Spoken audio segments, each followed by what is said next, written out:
देखो रिकॉर्डिंग का मैसेज गया और स्क्रीन शेयर है।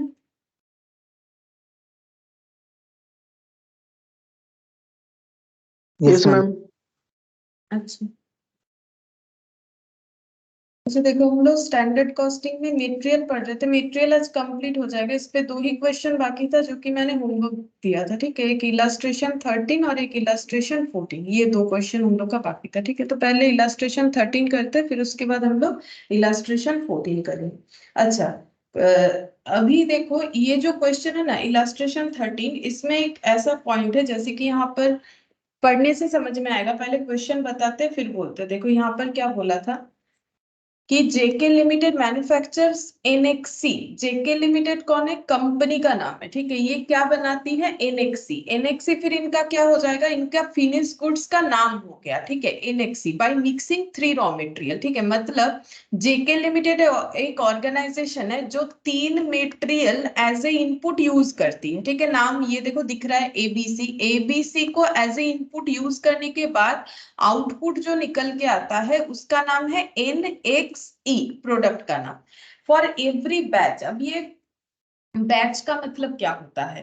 बैच का मतलब होता है कि इंडिविजुअल क्वांटिटी में चीज प्रोड्यूस नहीं होके अगर एक साथ बहुत सारा चीज प्रोड्यूस होता है। जैसे मान लो हम अभी तुम लोग को बैच में पढ़ा रहे हैं। ठीक है, जैसे हम क्या कर रहे हैं, टोटल 4 जन को एक ही चीज पढ़ा रहे हैं। ठीक है, तो ये क्या हो गया? बैच हो गया ना। वैसे ही प्रोडक्शन में क्या होता है? बैच प्रोडक्शन भी होता है। जैसे मान लो मेडिसिन का बैच प्रोडक्शन होता है। अगर घर पे कोई भी मेडिसिन है ना तो उसके पीछे तुम लोग देखोगे बैच नंबर लिखा हुआ रहता है। ठीक है, फूड आइटम जैसे कि बेकरी आइटम में जैसे ब्रेड हो गया, बिस्किट्स हो गया, ठीक है, केक वगैरह, ये सब पैकेट खरीदोगे ना तो जरूर से ध्यान से देखना, पीछे लिखा हुआ रहेगा बैच नंबर इतना। मतलब ये अकेले प्रोड्यूस नहीं हुआ था, ऐसा सेम आइटम बहुत सारा एक साथ प्रोड्यूस हुआ था। तो बैच को जो है नाम दे दिया जाता है कि कौन से। जैसे मान लो अगर मेरा सपोज कॉस्ट का 5 बैच है तो हम बोल देंगे ये बैच 1, बैच 2, बैच 3। वैसे ही प्रोडक्शन अगर बहुत सारे बैच में होता है तो उसको बैच नाम दिया जाता है। ठीक है, मतलब इंडिविजुअली प्रोड्यूस नहीं हो रहा है बैच में, मतलब एक साथ एक ही तरह का बहुत सारा चीज प्रोड्यूस हो रहा है।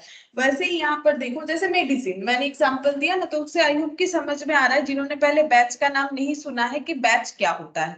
बैच का मतलब कुछ नहीं, एक साथ जब बहुत सारा प्रोडक्ट प्रोड्यूस होता है। हर एक बैच में क्या होता है, बोल रहे कि of 100 kg of NXE 125 kg of raw material are used. बोल रहा है कि अगर NXE यानी जो फिनिश गुड्स है वो अगर 100 किलो चाहिए किसी को तो उनको कितना रॉ मटेरियल देना पड़ेगा? 125 kg रॉ मटेरियल का यूज करना पड़ेगा, क्योंकि बोला है देखो by mixing of raw materials, इतना रॉ मटेरियल मिक्स करना है। द मंथ ऑफ, क्या बोला है देखो, बोल रहा है कि the month of in the month of April. अच्छा, अप्रैल के मंथ का डेटा दिया है हमें। 60 batches are were prepared to produce an output of 5600 kg of NXE। बोल रहा है कि कितना बैच का प्रोडक्शन किया गया? 60 बैच। ठीक है, और कितना आउटपुट चाहिए इनको? 5600 kg of NXE। The standard and actual particular for the month of April. तो स्टैंडर्ड में बोला है कि उन्होंने सोचा था कि जब भी हम लोग ये NXE बनाएंगे, NXE फिनिश गुड्स बनाएंगे, तो स्टैंडर्ड जो सोचा गया था 50% ए मटेरियल यूज करेंगे, 30% बी, 20% सी, और प्राइस शायद कुछ ऐसा होगा। लेकिन एक्चुअली में क्या हुआ, इनका रेशियो बदल गया। इन्होंने 60-20-20 के प्रोपोर्शन में यूज किया और प्राइस कुछ ऐसा दिख रहा है। ठीक है, हम लोग को क्या कैलकुलेट करने के लिए बोला है? यूर मेटेरियल प्राइस वेरिएंसेस बोला है। ठीक है, यहाँ पर बोला है मेटेरियल प्राइस वेरिएंसेस, और एक सेकंड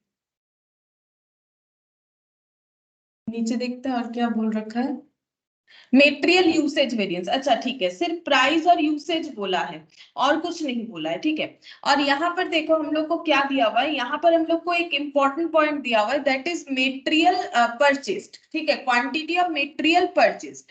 अच्छा, अब एक चीज होता है क्वेश्चन में कि अगर हमें मेटेरियल परचेज दे रखा है कंज्यूम, ऐसा ना एक सेम क्वेश्चन हम लोग पहले भी कर चुके हैं। ठीक है, ऐसा सेम क्वेश्चन हम लोगों ने पहले भी किया है कि हमारे पास ना एक परचेज, हम दिखाते कौन सा वाला क्वेश्चन है। हम लोग के पास परचेज और कंज्यूम दोनों आइटम था, मतलब कंज्यूम्ड हम लोगों ने खुद निकाला था। ये देखो यहाँ पर शायद क्वेश्चन नंबर 3 था, मुझे जितना याद आ रहा है, 4। हाँ ये वाला देखो, यहाँ परचेज दिया हुआ था तो हम लोगों ने कंज्यूम निकाला था कि हम कितना मटेरियल हम लोगों ने जो है यूज किया है। कंज्यूम का मतलब कितना यूज किया है वो हम लोगों ने कैलकुलेट किया था। यहाँ भी सेम टाइप ऑफ क्वेश्चन है, हम लोग को क्या दिया है, परचेज दे दिया है, ठीक है। अच्छा, अब इसमें तो मैंने नहीं करवाया था, प्राइस वेरिएंस को एक ही तरीके से कैलकुलेट करवाया था, लेकिन अभी बता देते हैं। देखो उस क्वेश्चन में भी तुम लोग अप्लाई कर सकते हो। यहाँ पर क्या बोल रहे हैं कि प्राइस जो है, मटेरियल प्राइस वेरिएंस हम लोग 2 बार निकाल सकते हैं, ठीक है। मतलब निकालना पड़ेगा, 2 बार निकालेंगे। अच्छा, 2 बार क्यों निकालेंगे? एक बार हम लोग उसे निकालेंगे एक्चुअल परचेज बेसिस पे और एक बार एक्चुअल कंज्यूम बेसिस पे। शायद नहीं समझ में आया होगा, हम बताते हैं क्या होगा। पहले हम लोग नॉर्मल करते हैं क्वेश्चन को, फिर बताएंगे कि एडिशनल हम लोग इसमें और क्या कर सकते हैं, ठीक है। तो नॉर्मली हम लोग को बोला है कि प्राइस वेरिएंस निकालो और यूसेज वेरिएंस निकालो, ठीक है। तो सबसे पहले हम लोग को फाइंड आउट करना पड़ेगा standard quantity for actual output, ठीक है। तो एक्चुअल आउटपुट कितना है, तो देखो इन्होंने बोल दिया है यहाँ पर कि 60 बैचेस में इन्होंने प्रोडक्शन किया एक्चुअली, और इन्होंने 5600 केजी जो है एक्चुअली एनएक्सी प्रोड्यूस किया है, ठीक है। तो एक बार इस बात को नोट डाउन करते हैं यहाँ पर। इलास्ट्रेशन 13 कर रहे हैं हम लोग, उसके बाद 14 करेंगे। तो यहाँ पर क्वेश्चन नंबर 13, तो यहाँ पर लिखेंगे एक्चुअल आउटपुट। एक्चुअल आउटपुट है हम लोग का 56,000 केजी, ठीक है। ये क्वेश्चन में बोल रखा है, ये क्वेश्चन में बोल रखा है कि इन्होंने 5000, अच्छा 5600 मैंने कर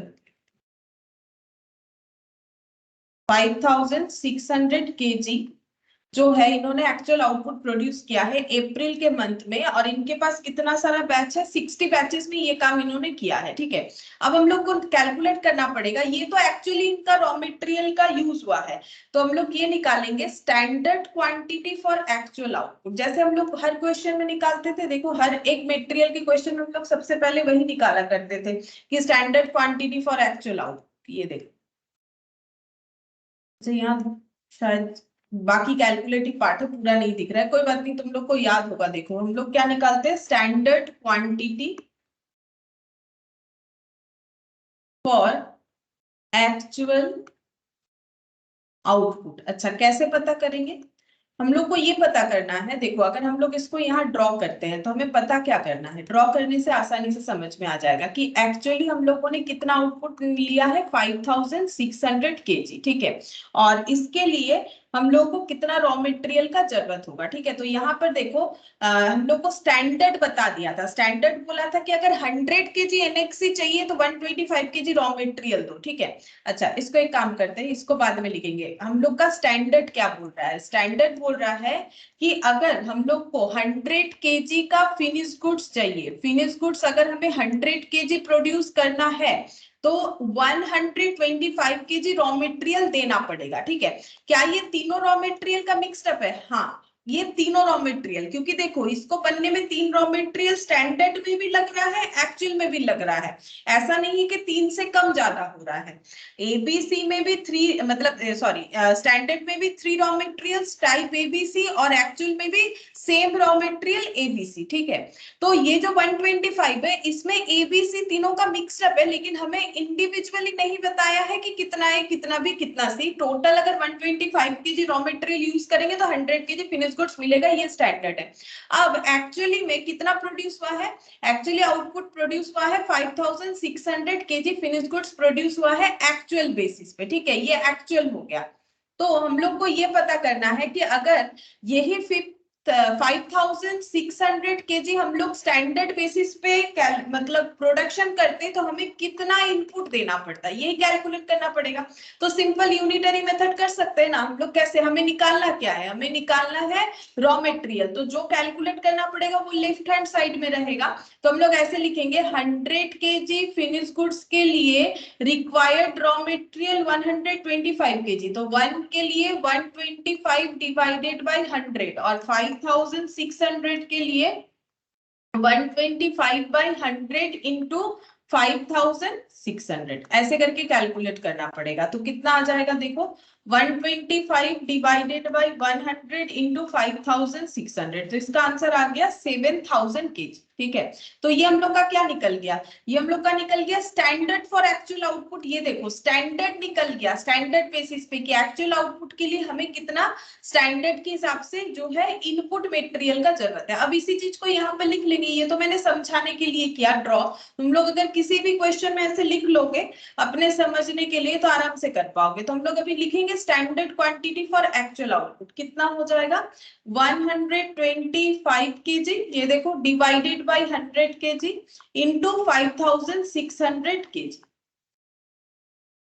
यानी 7000 केजी। ये क्या कैलकुलेट हो गया कि अगर 5600 केजी हम लोग को आउटपुट चाहिए तो हमें मतलब फिनिश गुड्स चाहिए तो हमें स्टैंडर्ड के अकॉर्डिंग 7000 केजी इनपुट देना पड़ेगा। ठीक है, अच्छा अब एक्चुअली हम लोगों ने कितना इनपुट दिया देखो, वो भी हमें टोटल नहीं बताया, सिर्फ रेशियो मिक्स का रेशियो बता दिया है। तो हमें ये पता करना पड़ेगा कि एक्चुअली कितना इनपुट दिया गया है। ठीक है, तो यहाँ पर बोला है कि 60 बैचेस में ये प्रोड्यूस हुआ है 5600 केजी। ठीक है, और एक बैच के लिए 100 केजी एनएक्सी चाहिए, स्टैंडर्ड में बताया है, एक्चुअल में कुछ नहीं बताया है। ठीक है, अगर 100 केजी एनएक्सी चाहिए तो 125 केजी रॉ मटेरियल, ये हमारा स्टैंडर्ड है।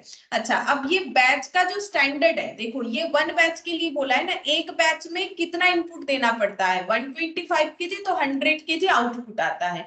उसके अकॉर्डिंग हम लोगों ने देखा अगर 5600 केजी आउटपुट चाहिए तो कितना रॉ मटेरियल देना पड़ेगा, तो हम लोगों ने देखा 7000 केजी।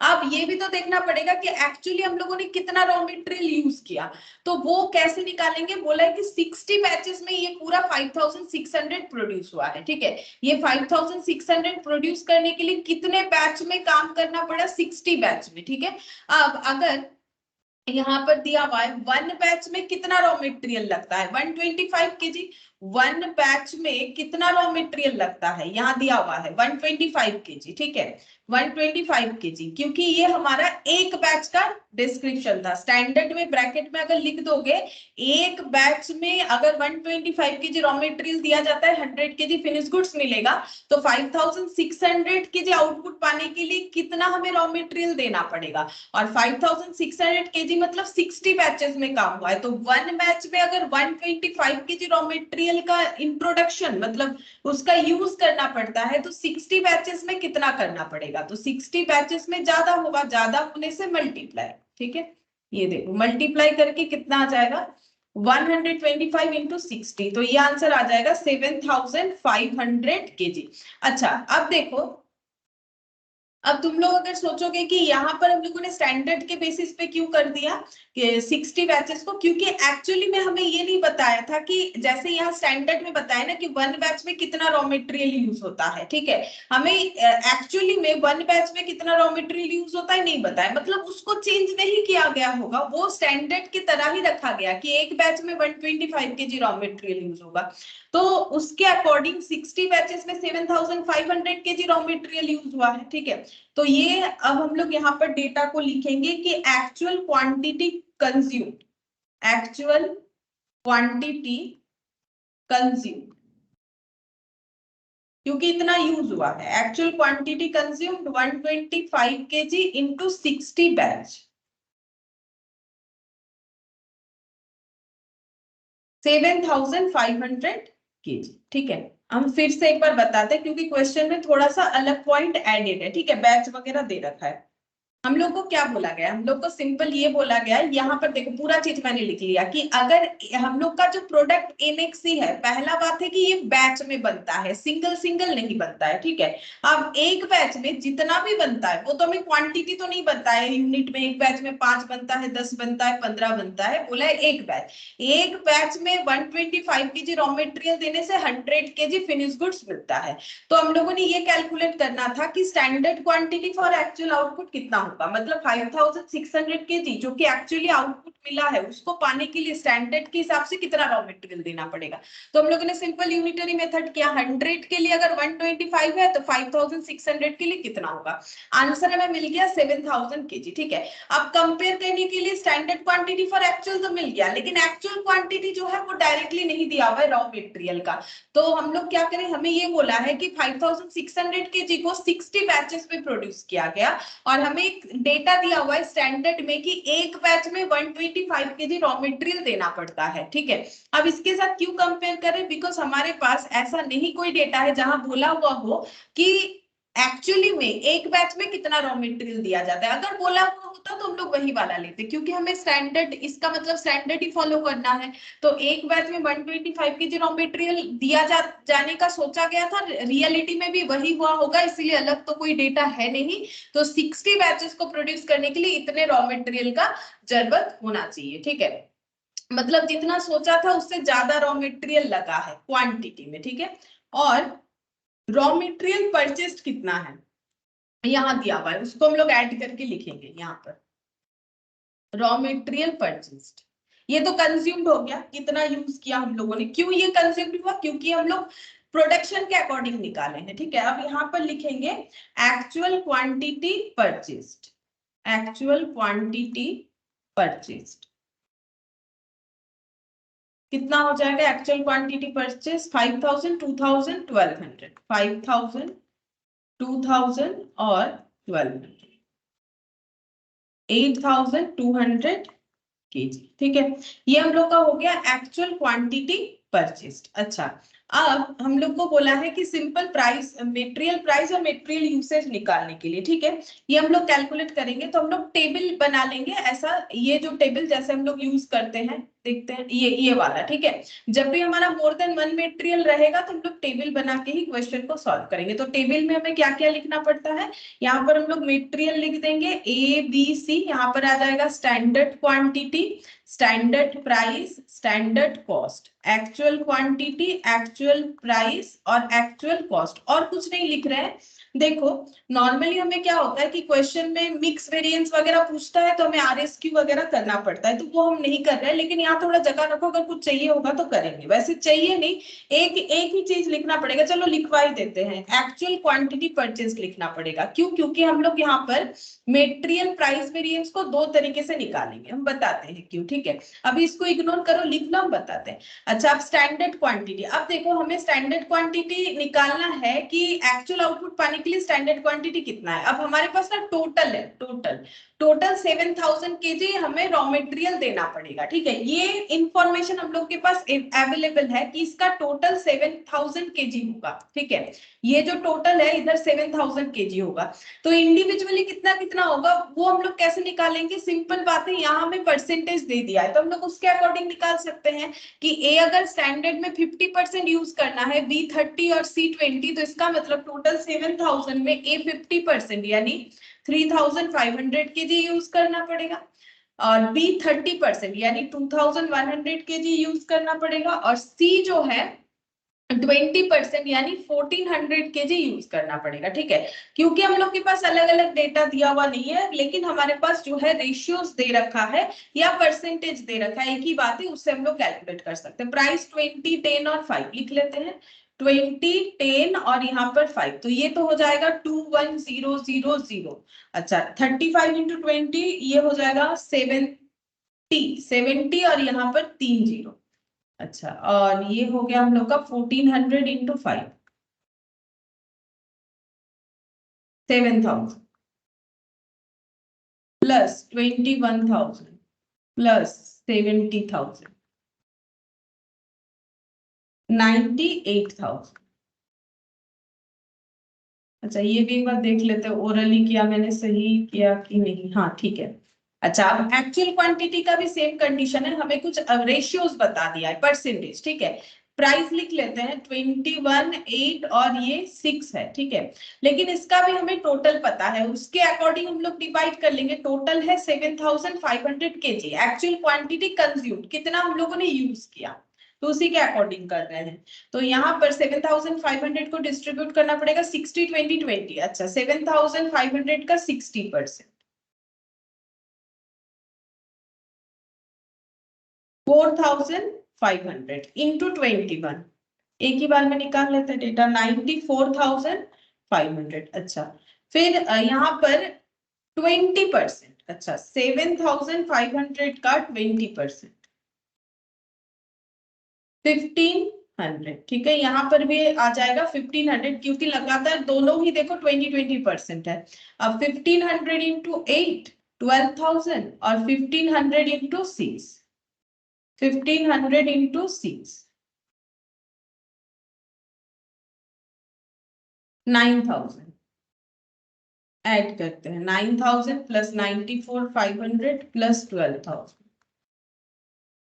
1,15,500, इतना आ रहा है, ठीक है। अच्छा, ये हम लोग का हो गया actual cost.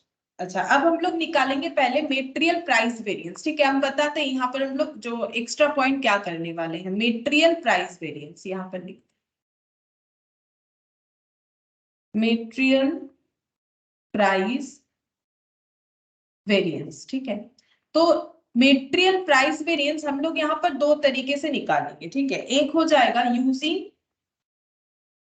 Actual quantity purchased, actual quantity purchased, और एक निकालेंगे यूजिंग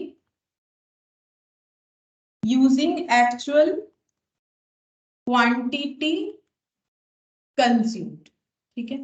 अच्छा, ऐसा क्यों करेंगे, ऐसा क्यों करेंगे और कब करेंगे क्वेश्चन में? देखो, जब हमें क्वेश्चन में एक्चुअल क्वांटिटी परचेज देगा और हम लोग कंज्यूम देखेंगे कि अलग आ रहा है, जैसे देखो अगर ऐसा होता कि हम लोगों ने जितना परचेज किया था टोटल 8,200 और 8,200 ही यूज किया, तब ये सिचुएशन अराइज नहीं करेगा। लेकिन अगर हम लोग के पास परचेज और यूज में फर्क है, जैसे मान लो तुम लोगों ने 5 किलो जो है रॉ मटेरियल खरीदा लेकिन यूज किया 3 किलो, ठीक है। तो परचेज किए हैं, देखो यहाँ पर एक कंफ्यूजन होता है, इसीलिए हमें दो आंसर लिखना चाहिए कि हम लोग क्या करें, कैसे करके वेरिएंस निकाले। हम लोग क्या निकालते हैं, वेरिएंस। वेरिएंस किस चीज का निकालते, प्राइस। अब भले ही हम लोगों ने कम यूज किया हो, सोचो हम लोगों ने 7,500 ही यूज किया आउट ऑफ कितना, 8,200। हम लोगों ने एक्चुअली प्रोड्यूस करने के लिए मार्केट से तो 8,200 केजी ही परचेज किया, लेकिन यूज किया हम लोगों ने 7,500 केजी ये यूज किया। अब वेरिएंस किस पे निकालेंगे, देखो दोनों बातें तो सही है ना। अगर हम लोग परचेज करके ला रहे हैं और हमें महंगा या चीप जो भी मिला, मतलब हमें महंगा मिला या चीप मिला, लेकिन हमारा वेरिएंस तो इस पे आना चाहिए, क्योंकि हम लोग जब परचेज कर चुके हैं तो कैश आउटफ्लो तो हो चुका है, और कैश आउटफ्लो जो है हमारे स्टैंडर्ड यानी थिंकिंग से अगर ज्यादा है तो हम लोग के लिए लॉस है, अगर कम है तो हम लोगों के लिए प्रॉफिट है, ठीक है। लेकिन ये भी तो बात सही है कि जब हम लोगों ने पूरा यूज ही नहीं किया तो उसको हम लोग क्यों काउंट करें। मतलब अगर हम लोगों ने रॉ मटेरियल 5 किलो लाया, यूज किया 3 किलो, ठीक है।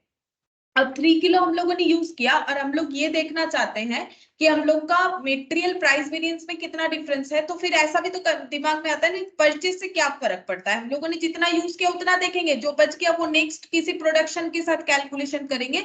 इसीलिए अगर क्वेश्चन में हमारा परचेज और कंज्यूम्ड दोनों ही दिया हुआ है, ये देखो मैंने लिखवा दिया, एक्चुअल क्वांटिटी परचेज और एक्चुअल क्वांटिटी यूज्ड, ये दोनों पॉइंट अगर हमें गिवन है तो हम लोग दोनों तरीके से आंसर को कैलकुलेट करेंगे, ठीक है। हम लोग दोनों तरीके से निकाल लेंगे, कोई कंफ्यूजन रखने का जरूरत नहीं, मतलब दोनों ही हमारे दिमाग में आना चाहिए कि हाँ इस तरीके से भी तो होना चाहिए, इस तरीके से भी होना चाहिए। तो इसीलिए क्या करेंगे, हम लोग दोनों तरीके से कैलकुलेट कर लेंगे, ठीक है। तो ये हमें कब करना है, जब हमारे पास क्वेश्चन में एक्चुअल क्वांटिटी परचेज और एक्चुअल क्वांटिटी कंज्यूम दोनों चीज दे रखा है, तब हमें करना पड़ेगा, ठीक है। तब हमें दोनों तरीके से ही कैलकुलेट करना पड़ेगा। तो इसका मतलब ये जो पहले वाला एक क्वेश्चन था ना, जो मैंने अभी थोड़े दिन पहले तुम लोग को दिखाया, उसमें भी तुम लोग उसको एप्लीकेबल कर सकते हो, ठीक है। तो ये दिखा देते हैं तो समझ में आ जाएगा कि कैसे करके हमारा होना चाहिए। अच्छा देखो, यहाँ पर इसका नोट लिखवा देते हैं।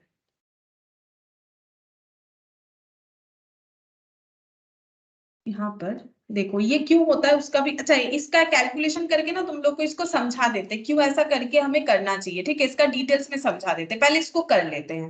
एक्चुअल क्वांटिटी परचेज पे कैलकुलेट करेंगे तो हम लोग पहले मटेरियल प्राइस वेरिएंस निकालते हैं, यहाँ पर हेडिंग करते हैं यूजिंग एक्चुअल क्वांटिटी परचेज, ठीक है। उसके बेसिस पे निकाल रहे हैं मटेरियल प्राइस वेरिएंस, फिर हम समझा देते हैं क्यों होगा।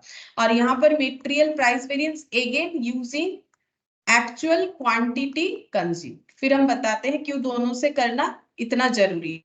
ठीक है, एक तो मैंने बताया, फिर भी बता देंगे। ठीक है, अब वैसे ही प्राइस वेरिएंस का हमारा फॉर्मूला क्या होना चाहिए? प्राइस वेरिएंस में हम लोग ऐसे निकालते हैं, कितना प्राइस सोचा था और कितना लग गया, standard price minus actual price into actual quantity. ठीक है, या हम लोग परचेज नहीं लिखते, लेकिन हेडिंग क्या है तो ये परचेज ही बताएगा। Standard price minus actual price into हो जाएगा एक्चुअल क्वांटिटी, ये कंज्यूम्ड हो जाएगा। तो क्योंकि दोनों तरीके से निकाल रहे, इसके नीचे कंज्यूम लिख दो, इसके नीचे परचेज लिख दो, समझ में आ जाएगा। अच्छा, तीन तरह का मेटेरियल है, ए, बी और सी। ठीक है, तो यहाँ पर स्टैंडर्ड प्राइस कितना है ये देखो, स्टैंडर्ड यहां से देख के लिखते हैं 20 और डिफरेंस हो जाएगा 21 का, 20 माइनस 21 ए मेटेरियल का 10 8 5 6, 10 8 और 5 6। ठीक है, ये डिफरेंस हो जाएगा। एक्चुअल क्वांटिटी परचेस्ड वो तो हमें यहाँ टेबल में दिखेगा, 4500 1500 1500, 4500 1500 और 1500। अच्छा, अब चेक करते हैं, देखो फेवरेबल है कि एडवर्स है। 20 रुपीज सोचा था, 21 हो गया, यानी 1 रुपीज का एडवर्स, तो 4500 एडवर्स। 10 सोचा था, 8 में काम हो गया, यानी 2 रुपीज फेवरेबल, 3000 फेवरेबल। 5 माइनस 6 1, 1500 यहाँ पर हम लोग का हो जाएगा एडवर्स, 1500 एडवर्स। अच्छा, 1500 और 4500 मतलब 4000 और 1000, 5000 6000, 6000 एडवर्स और 3000 फेवरेबल, यानी 3000 हम लोग का एडवर्स ही आएगा। देख लो, एडवर्स वैल्यू ज्यादा है ना, तो हम लोग का आंसर क्या आ जाएगा?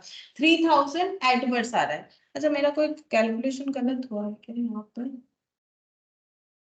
एक्चुअल क्वांटिटी, अच्छा नहीं, ठीक है, एक्चुअल क्वांटिटी मैंने ये कंज्यूम के हिसाब से किया है, चलो हाँ ठीक है। अच्छा, इसका आंसर अलग होगा, मैंने ये वाला आंसर देख लिया, इसलिए लग रहा है कि गलत हो गया क्या।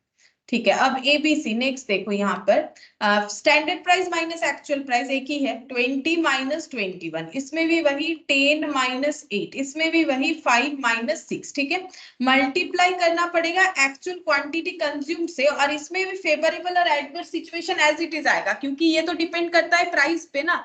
तो यहाँ भी हम लोग का एडवर्स होगा, क्योंकि 20 सोचा था 21 लग गया, 10 सोचा था 8 हो गया, अगेन फेवरेबल, 5 सोचा था 6 हो गया, यानी अगेन एडवर्स। ठीक है, यहाँ पर हम लोग टोटल कर लेंगे। अब यहाँ पर हमें क्या लेना है? एक्चुअल क्वांटिटी कंज्यूम्ड लेना है। अच्छा, मैंने ना थोड़ा सा गलत कर दिया, देखो ये तो कंज्यूम्ड है ना, ये तो कंज्यूम्ड है, हम लोगों ने 7500 क्या निकाला, जितना हम लोगों ने यूज किया था। ठीक है, एक काम करते हैं, कुछ नहीं, तुम लोग बस यहाँ पर इसे परचेस्ड की जगह कंज्यूम्ड कर दो, हो जाएगा। ये कंज्यूम्ड वाला डेटा है, ठीक है, और यहाँ पर भी लिख दो कंज्यूम, जस्ट रिवर्स कर दो, हो जाएगा। और यहाँ पर परचेज होगा, यहाँ पर परचेज,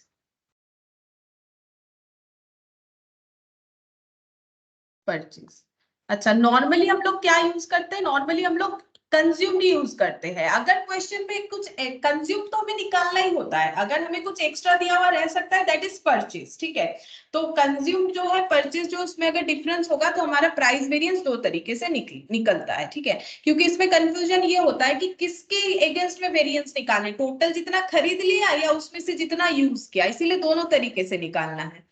अच्छा, अब यहाँ पर परचेज का डेटा लिखना पड़ेगा, तो देखो इसीलिए मैंने ये कॉलम लिखवाया कि एक्चुअल परचेज को हम लोग यहाँ पर बुक करेंगे। तो एक्चुअल परचेज क्वेश्चन में दिया हुआ है, लिख लो 5000 2000 1200, बस हम लोग को यहाँ पर लिख लेना है 5000, और यहाँ पर हो जाएगा 2000, और यहाँ पर हो जाएगा 1200, और ओवरऑल 8200। एक बार पहले भी हम लोग टोटल कर चुके हैं 8200। ठीक है, अच्छा, अब हम लोग ये लिख लेते हैं 5000 2000 1200, 5000 2000 और यहाँ पर 1200। अब देखते हैं कितना आता है। यहाँ पर हो गया 1 रुपीज का डिफरेंस, तो 5000, यहाँ पर 2 रुपीज का डिफरेंस 4000, यहाँ पर 1 रुपीज का डिफरेंस 1200, तो ये दोनों का डिफरेंस हो जाता है 1000 एडवर्स, 2200 एडवर्स ओवरऑल, है ना, 2200 एडवर्स, ये हो गया। तो यहाँ से हम लोगों ने क्या निकाल लिया? मेटेरियल प्राइस वेरिएंस जैसे निकालते थे वैसा ही निकाला, लेकिन हम लोगों ने दो बेसिस पे निकाला, एक कितना हम लोगों ने परचेज किया और एक कितना हम लोगों ने यूज किया। ठीक है, इसके बाद हम लोग कैलकुलेट करेंगे मेटेरियल यूसेज वेरिएंस। ठीक है, material usage variance, material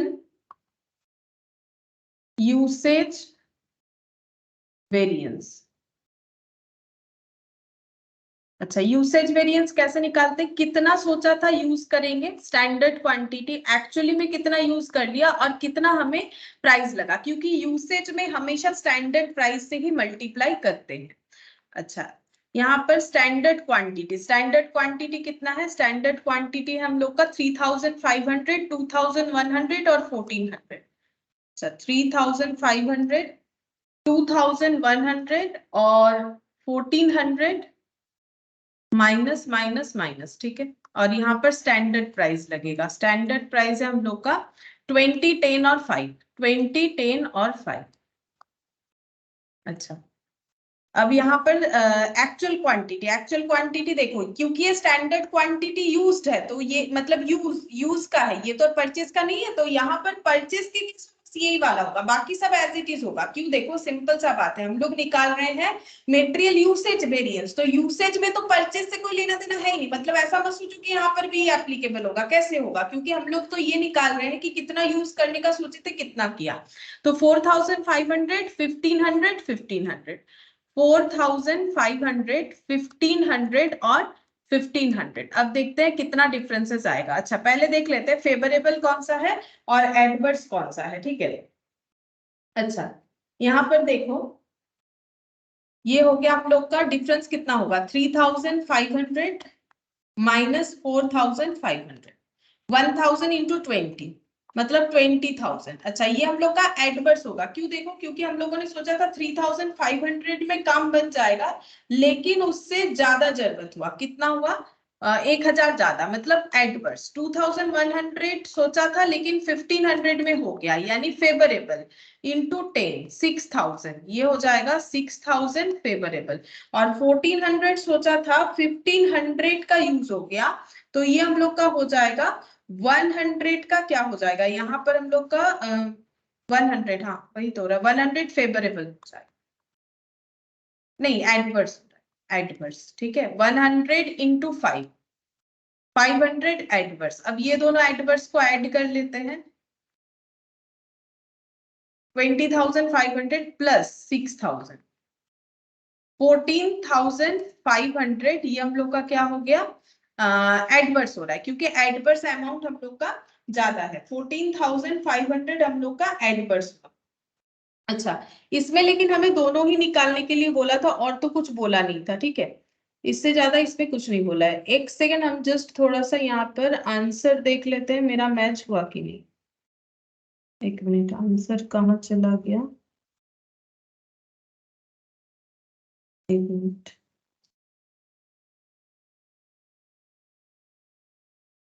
material price variance एक तो 3000 होना चाहिए, देख लेते हैं। एक 3000, हाँ 3000 एडवर्स होना चाहिए। अच्छा, एक हो गया है हम लोग का यहाँ पर,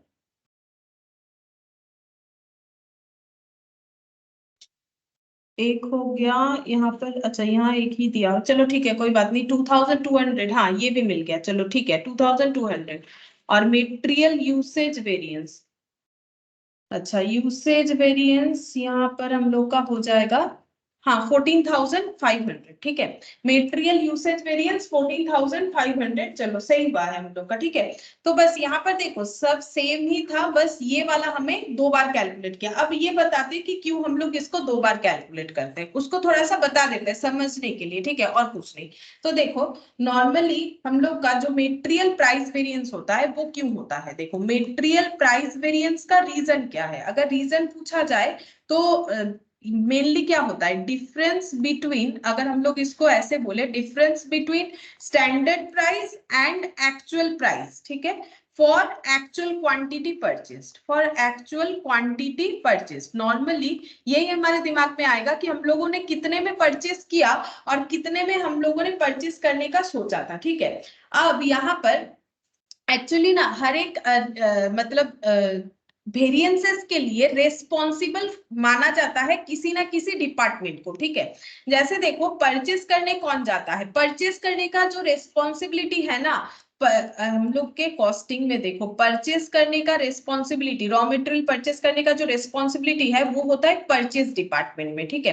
तो हर एक काम के लिए डिपार्टमेंट होता है, जैसे यूज वेरिएंस का जो डिफरेंस आता है वो हम लोग का प्रोडक्शन डिपार्टमेंट के लिए होता है, ठीक है। प्रोडक्शन डिपार्टमेंट ने कितना यूज करने का सोचा था, कितना किया, तो परचेज डिपार्टमेंट के लिए होता है।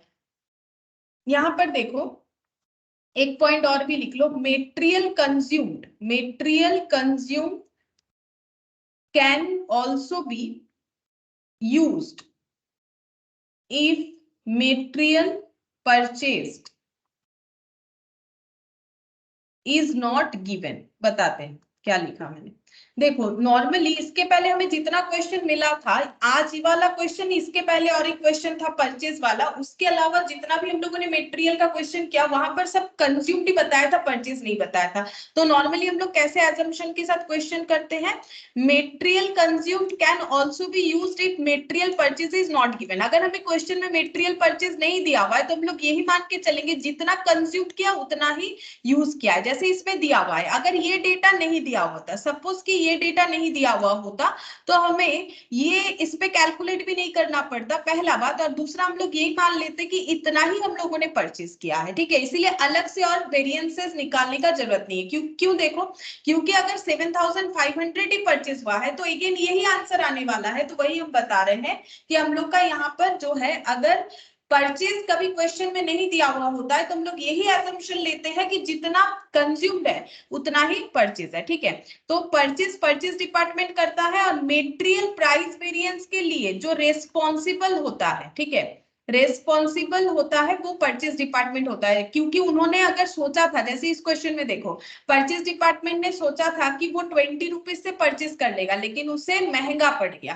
परचेज डिपार्टमेंट ने सोचा था कि 10 रुपीज से परचेज करेंगे लेकिन चीप हुआ, तो उसमें भी वेरिएंस है, अच्छा है, कभी वेरिएंस अच्छा हो रहा है, कभी बुरा हो रहा है। लेकिन रेस्पॉन्सिबल, अगर देखो किसी को हम लोग बोल सकते कि जैसे मान लो कि ऑर्गेनाइजेशन के हेड बोल ही सकते परचेज डिपार्टमेंट को कि परचेज डिपार्टमेंट के जो मैनेजर है या जो हेड है उनको बुला के बोल ही सकते हैं कि आपने तो बोला था 20 में मिल जाएगा, आपने एस्टिमेशन गलत कर दिया। तो उनको जैसे थोड़ा डांट भी पड़ सकता है, वैसे अगर 10 सोचा था 8 में मिल गया तो उनके लिए फेवरेबल भी होगा।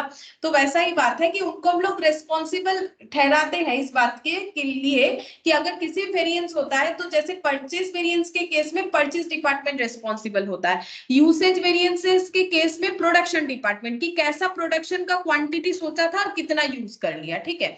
तो जैसे देखो घर पे कुछ हम लोग खाना वाना बनाते हैं, 3 लोगों का 4 लोगों का, अगर एस्टिमेशन गलत हो जाए तो बोलते हैं ना कि अगर मान लो कम हो गया, अरे ये कैसा किया कि कम हो गया, तो वो जो हेड है उन्हीं को बोला जाता है ना, भाई आपने सही एस्टिमेशन नहीं किया, 5 लोगों के हिसाब से नहीं किया, कम कर दिया, या फिर बहुत ज्यादा होता है, नुकसान होता है तो वैसे बोलते हैं कि आपने तो बहुत ज्यादा कर दिया। तो हर एक चीज के लिए हर एक डिपार्टमेंट रेस्पॉन्सिबल होता है। वैसे ही प्राइस के लिए परचेज डिपार्टमेंट को रेस्पॉन्सिबल माना जाता है। एंड सेकेंड थिंग कि हम लोग जब भी क्वेश्चन में हमारा परचेज नहीं रहता है तो जो कंज्यूम्ड है वही हम लोग परचेज मानते हैं, ठीक है। अच्छा, अब अगर हमारे क्वेश्चन में दोनों चीज है, क्या हमें दोनों तरीके से वेरिएंस निकालना पड़ेगा? हाँ, जैसे कि आज मैंने करवाया है। अच्छा, अब देखो इसका रीजन भी यहाँ पर लिखवा देते हैं, एक नोट लिख लो तो समझ में आ जाएगा। ये कुछ मतलब तुम लोग को कुछ याद नहीं करना है, कोई डेफिनेशन नहीं है, जो समझाने के लिए यहाँ पर लिखेंगे, since purchase department is responsible for material price variance, it is ideal to use actual quantity purchased for the formula. If we use purchase quantity, then material price variance plus material usage variance will not match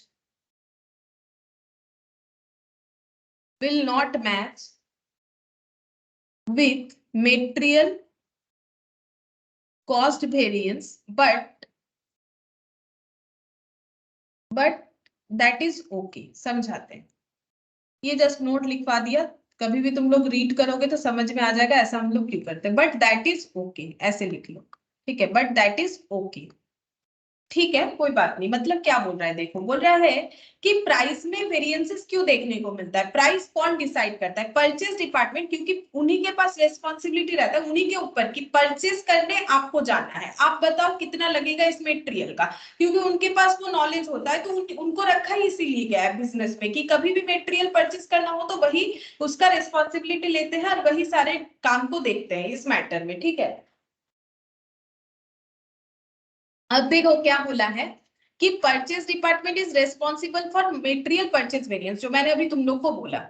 It is ideal to use actual quantity purchase for the formula. If we use purchase quantity, then material price variance plus material usage variance will not match material cost variance. देखो दिमाग में तो यही आना चाहिए, जितना हम लोगों ने परचेज किया उतने का ही तो हमें वेरिएंस दिखाना चाहिए ना, जो हम लोगों ने परचेज किया। लेकिन नॉर्मली हम लोग क्या करते हैं, हमेशा कंज्यूम्ड पे ही लगाते हैं, क्योंकि बहुत रेयर क्वेश्चन होता है हमें परचेज दिया हुआ रहता है, हर जगह हमें जो है सिंपल बोलता है कि इतना मटेरियल यूज हुआ है, यानी कंज्यूम। परचेज अभी तक दो ही क्वेश्चन में दिखा, लेकिन अगर एक ही क्वेश्चन में परचेज भी है एज वेल एज कंज्यूम्ड भी है तो हमें क्या करना चाहिए, तो हमें दोनों तरीके से निकालना चाहिए। लेकिन आइडियली देखा जाए तो परचेज ही ज्यादा जो है लॉजिकल है, क्यों, क्योंकि मैंने जितना परचेज करके हम लोग लेके आए उसी के ऊपर तो मेरा परचेज वेरिएंस जो है मैटर करेगा ना, कि मैंने कितना परचेज का सोचा था और मैंने कितने में सोचा था, कितने में खरीदा, ठीक है। अब चाहे हम उतना यूज करें या ना करें, लेकिन इसमें क्या होता है, हम लोग जो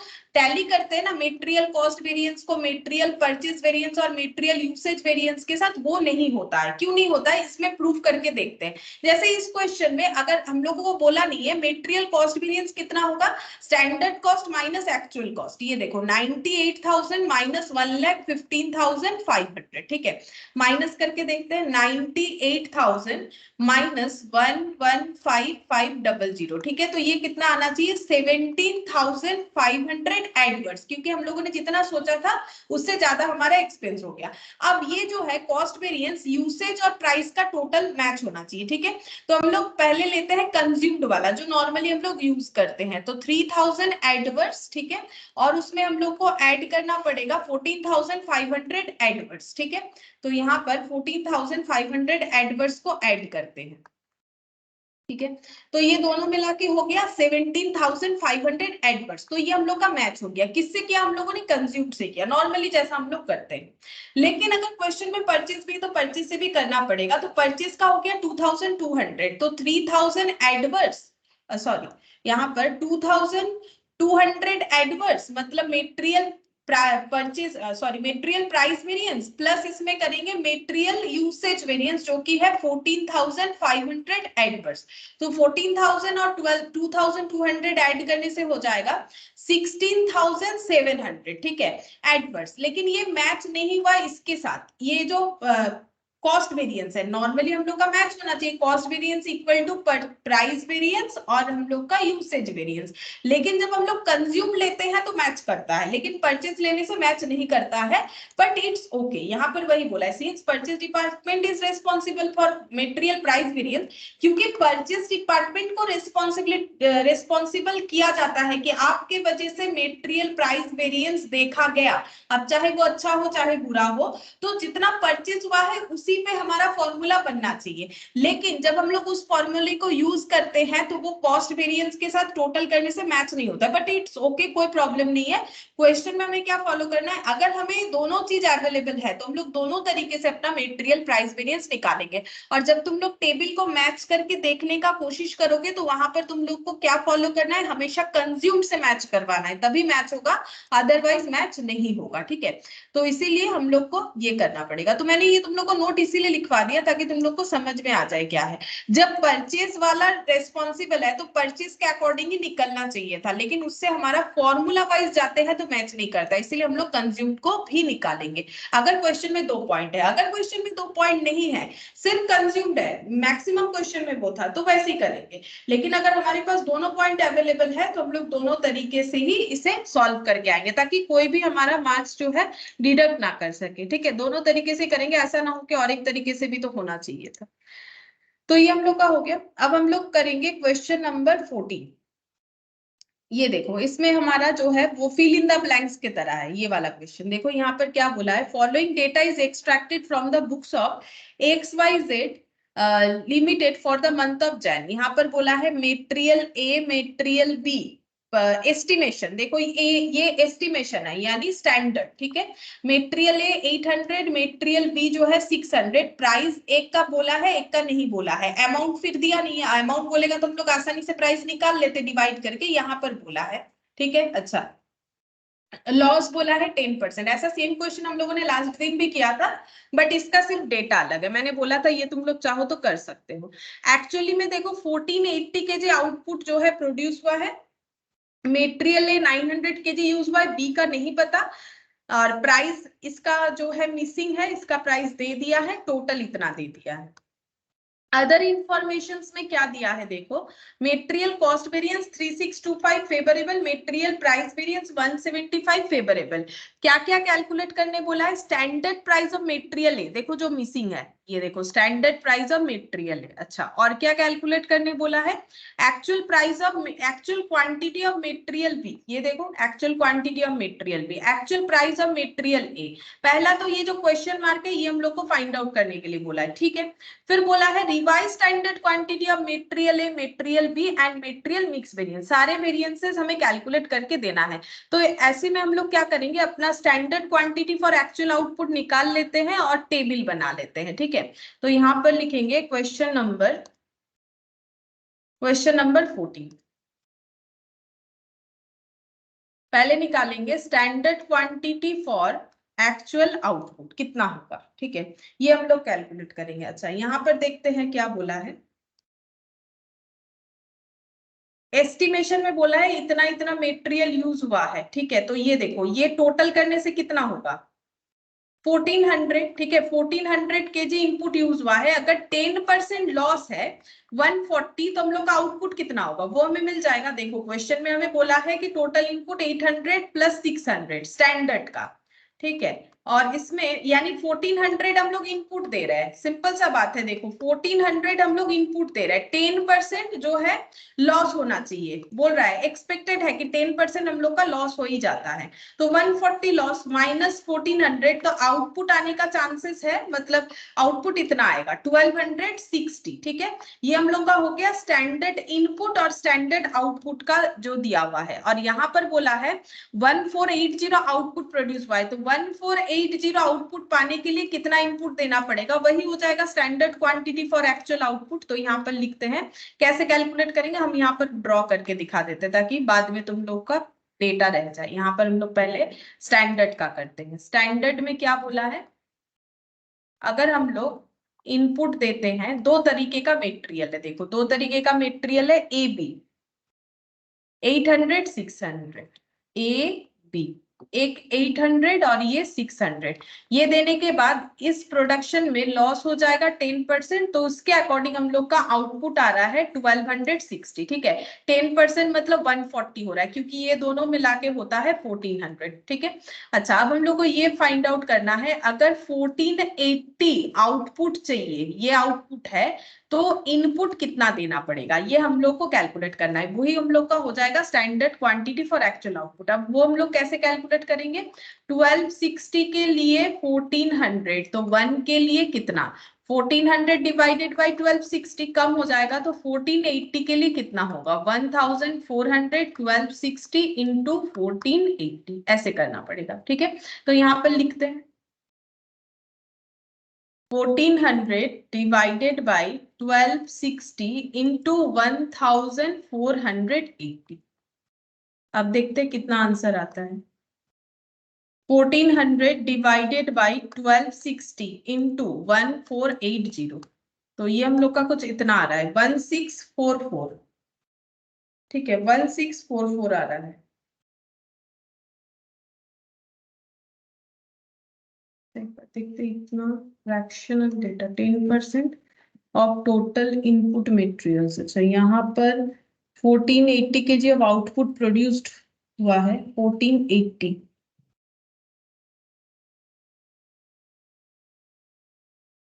एक मिनट,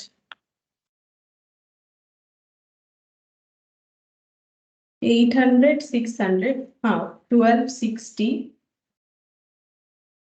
अच्छा, standard quantity for actual output, ठीक है हम लोग लिख लेते हैं एक बार जितना भी आया है, ठीक है 1644 यहाँ पर लिख लेते हैं 1644 KG standard quantity for actual output, एक बार लिख लिया मैंने, ठीक है। अब हम लोग अपना टेबल बनाएंगे, ठीक है। यहाँ पर ये जितना भी आया है मैंने लिख लिया है। अब हम लोग अपना टेबल बनाते हैं। टेबल में हम लोग का आ जाएगा standard quantity, standard price, standard cost. यहाँ पर एक्चुअल क्वांटिटी, एक्चुअल प्राइस और एक्चुअल कॉस्ट।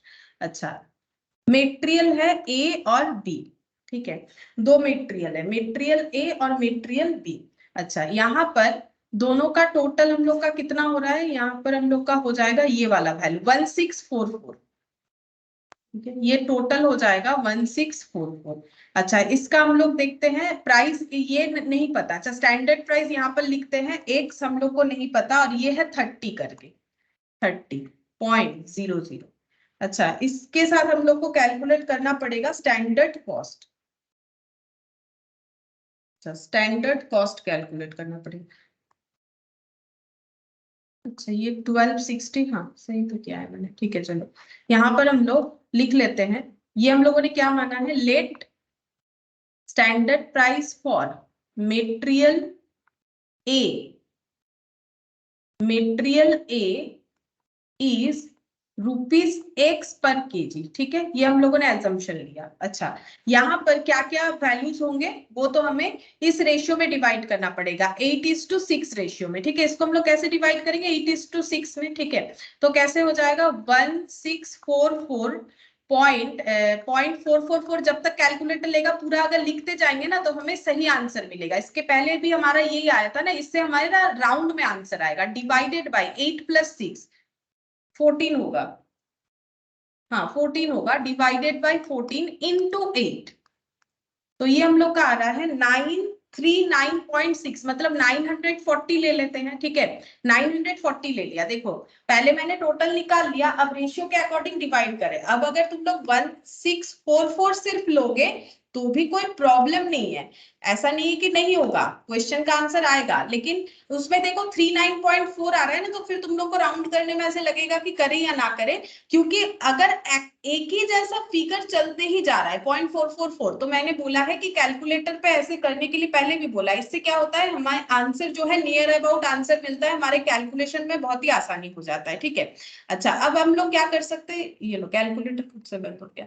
अच्छा, अब हम लोग क्या करेंगे, ये माइनस करके निकाल देंगे, ठीक है। 1644 माइनस 940, तो क्या होगा, बैलेंस हमारा अच्छा रहेगा। मतलब हम ये कहना चाह रहे हैं ये दोनों का टोटल करके यहाँ जो आना चाहिए ना 1644, ये आसानी से आ जाएगा, ठीक है। या फिर तुम लोग चाहो तो ऐसे भी कर सकते हो, 1644.4444, जब तक कैलकुलेटर लेगा तब तक लिखते जाओ, क्योंकि एक ही तरह का डेटा था। डिवाइडेड बाई हो जाएगा 14 इंटू 6, ठीक है। तो ये देखो 704.7 आ रहा है, तो मैंने 704 ही रखा, इसे 5 नहीं किया, ताकि ये प्लस करने से हमारा 1644 ही रहे, ठीक है। अच्छा, अब ये दोनों मल्टीप्लाई करेंगे तो हमें स्टैंडर्ड कॉस्ट मिल जाएगा 940x, और ये 704 के साथ अगर हम लोग 30 को मल्टीप्लाई करते हैं तो हम लोग को मिलता है यहाँ पर 21150। अब ये दोनों ऐड करेंगे तो हमें टोटल स्टैंडर्ड कॉस्ट पता चलेगा, 940x प्लस 21150, ठीक है, ये बन गया। अच्छा, अब एक्चुअल क्वांटिटी देखते हैं, ए का है 800, नहीं ये तो नीचे जाना पड़ेगा मुझे यहाँ पर। अच्छा, ये वैल्यू ना लेकिन हम लोग को बताया है, अच्छा नहीं ये तो 800 के अकॉर्डिंग बता रखा था, 18,000 छोड़ो। अच्छा, अब एक्चुअल क्वांटिटी का देखते हैं। एक्चुअल क्वांटिटी हम लोग का 900, ये वाला, और ये मिसिंग है, इसे हम y मान लेते हैं, लिख लेते हैं नेक्स्ट यहाँ पर, let quantity of material B is y kg, actual quantity, ठीक है। ए लिख दिया, एक्चुअल क्वांटिटी लिखना पड़ेगा नहीं तो समझ में नहीं आएगा। वैसे यहाँ टेबल देख के तो समझ जाओगे, फिर भी लिख लेना अच्छा है। और यहाँ पर मेटेरियल ए का और बी का प्राइस मिसिंग है, ठीक है, तो इसको हम मान लेते हैं z, और बी का है 32.50, और यहाँ पर लिख लेते हैं let actual price of material A, material A is z rupees Z per kg, मैंने जेड माना है, ठीक है, तुम लोग पी कुछ भी मान सकते हो। तो 900 जेड 32.50 वाई, ठीक है, 32.50 वाई। अब एक्चुअल कॉस्ट को टोटल करेंगे, 900 जेड प्लस 32.50 वाई हो गया, और यहाँ पर क्वांटिटी का टोटल 900 प्लस वाई, ठीक है। तो ये टेबल तो बन गया, देखो टेबल बन गया, आसान है, उतना ज्यादा कुछ मुश्किल नहीं है, लेकिन वो एक्स वाई जेड थोड़ा हो जा रहा है तो तुम लोग को लग सकता है कि हार्ड है, हार्ड नहीं है, तुम लोग देखो आसान है, आसानी से निकल के आ जाएगा, ठीक है। हम लोगों ने अपना टेबल जैसे बनाना है वैसा ही बना लिया, standard quantity for actual output जैसे हम लोग कंपेयर करके निकालते हैं लिख के, जस्ट वैसे करके ही मैंने निकाला है कि इतना इनपुट दिया, इतना आउटपुट मिला, तो इतने आउटपुट के लिए कितना इनपुट देना पड़ेगा, फिर उस इनपुट को standard quantity for actual output को हम लोगों ने स्टैंडर्ड रेशियो में दिखा दिया कि इंडिविजुअली कितना कितना हो रहा है। उसके बाद जो भी मिसिंग था उसको एक्स वाई जेड के अकॉर्डिंग माना, कहीं पर प्राइस मिसिंग था तो कहीं पर हम लोग का क्वांटिटी मिसिंग था, फिर इसको ऐड करके हम लोगों ने जैसे लिखना चाहिए वैसे लिख लिया। अब यहाँ पर बोला है कि मेटेरियल कॉस्ट वेरिएंस जो है वो 3625 फेवरेबल है, ठीक है। तो हम लोग यहाँ पर लिखते हैं मेटेरियल कॉस्ट वेरिएंस। तो मेटेरियल कॉस्ट वेरिएंस का मतलब क्या होता है, standard quantity into standard price minus actual quantity into actual price, ठीक है। ये हम लोग का हो जाता है, ये हम लोग का हो जाता है मेटेरियल कॉस्ट वेरिएंस, ठीक है। अब यहाँ पर देखते हैं कि हम लोग का स्टैंडर्ड कॉस्ट कितना है, ये वाला, ठीक है, और एक्चुअल कॉस्ट कितना है, ये वाला, और यहाँ पर आंसर दे रखा है 3625 फेवरेबल है, ठीक है। तो 3625 ये फेवरेबल है, ब्रैकेट में मैंने फेवरेबल लिख लिया। Standard quantity into standard price करके कितना आया है, ये वाला 940x प्लस 21,150 और माइनस हो जाएगा, ये जो दिया हुआ है ना इसका वैल्यू हमें पता है, ये देखो 59,825 अकॉर्डिंग टू क्वेश्चन, ये वैल्यू हमें पता है 59,825, ठीक है, मतलब इसका डेटा हमें पता है कितना होगा। ये जो वैल्यू है, ये जो इक्वेशन हम लोगों ने बिल्डअप किया है, इसका वैल्यू है 59,825। इसमें चाहो तो तुम लोग ऐसे लिख सकते हो, अच्छा यहाँ तो जगह नहीं होगा, छोड़ो कोई जरूरत नहीं, हम लोग लिख लेते हैं यहाँ पर 59, यहाँ लिख लो गिवन इन क्वेश्चन, ठीक है, याद रहेगा क्वेश्चन में गिवन है। अच्छा, अब हम लोग इसको सॉल्व करने का कोशिश करेंगे, अब ये इधर ट्रांसफर करेंगे, ठीक है। तो 3625 फेवरेबल है यानी पॉजिटिव है, ये इधर आएगा तो प्लस हो जाएगा 59825, ठीक है। 940x प्लस 21,150, अब कैलकुलेट करते हैं, 3625 प्लस 59,825 63,450 माइनस कर लेते हैं ये डेटा 21150 इक्वल टू 940x। अच्छा, माइनस 21150, तो ये हो गया 42,300 इक्वल टू 940x, ठीक है। अब x निकालेंगे, x equal to 42,300 divided by 940 divided by 940, तो 45 रुपीज आ रहा है, ठीक है। इसका आंसर हम लोग का आ रहा है ₹45 पर केजी, ये एक्स का आंसर आया। अच्छा, एक्स हम लोगों ने क्या माना था, एक्स यहाँ पर पढ़ लेते हैं, standard price for material A, तो पहला आंसर आ गया हम लोग के पास, therefore standard price for material A is, standard price for material A is ₹45 per KG, ₹45 per kg, ठीक है। एक आंसर हम लोग का आ गया। अब देखो एक चीज ध्यान से, अगर हम लोग ये निकाल लिए हैं, ठीक है, इसका मतलब ये जो इक्वेशन था यहाँ पर हमें x पता चल गया, ठीक है, यहाँ पर हम लोग का जो x का वैल्यू है ये हम लोग को पता चल गया है। इससे इसके बाद यहाँ पर तो और कुछ मिसिंग है नहीं, चलो यहाँ तो कुछ और मिसिंग नहीं है, चलो इसके बाद नेक्स्ट हम लोग क्या कैलकुलेट कर सकते हैं, देखते हैं। यहाँ 45 हो गया, और हम लोग के पास नेक्स्ट डेटा अवेलेबल है, मेटेरियल प्राइस वेरिएंस दे रखा है 175 फेवरेबल। चलो इसका यूज करके देखते हैं क्या आंसर आता है। तो हमारे पास जो आंसर आया वो कितना नंबर आया वो नोट डाउन करते हैं। स्टैंडर्ड प्राइस फॉर मटेरियल है 1, पहला क्वेश्चन का ही हमें आंसर दिया है 1 नंबर, ठीक है। अच्छा, अब नेक्स्ट हम लोग यूज करेंगे मेटेरियल प्राइस वेरिएंस। तो मेटेरियल प्राइस वेरिएंस क्या होता है, standard price minus actual price into actual quantity, ठीक है। ये वाला होता है। अब यहाँ पर देखो कोई कंफ्यूजन नहीं है, एक्चुअल क्वांटिटी कंज्यूम लेना पड़ेगा या फिर हम लोगों को जो है परचेज लेना पड़ेगा, क्योंकि यहाँ पर हमें अलग से परचेज बताया ही नहीं है, यानी जितना परचेज उतना ही कंज्यूम, ठीक है, जितना परचेज उतना ही कंज्यूम्ड। तो इसमें और कुछ यहाँ पर हमें सोचने का जरूरत नहीं, तभी सोचना जरूरी होता है जब हमारे पास दो दो डेटा अवेलेबल होगा। अच्छा, अब यहाँ पर लिखते हैं स्टैंडर्ड प्राइस। स्टैंडर्ड इसमें मेटेरियल प्राइस वेरिएंस कितना दे रखा है, 175 फेवरेबल,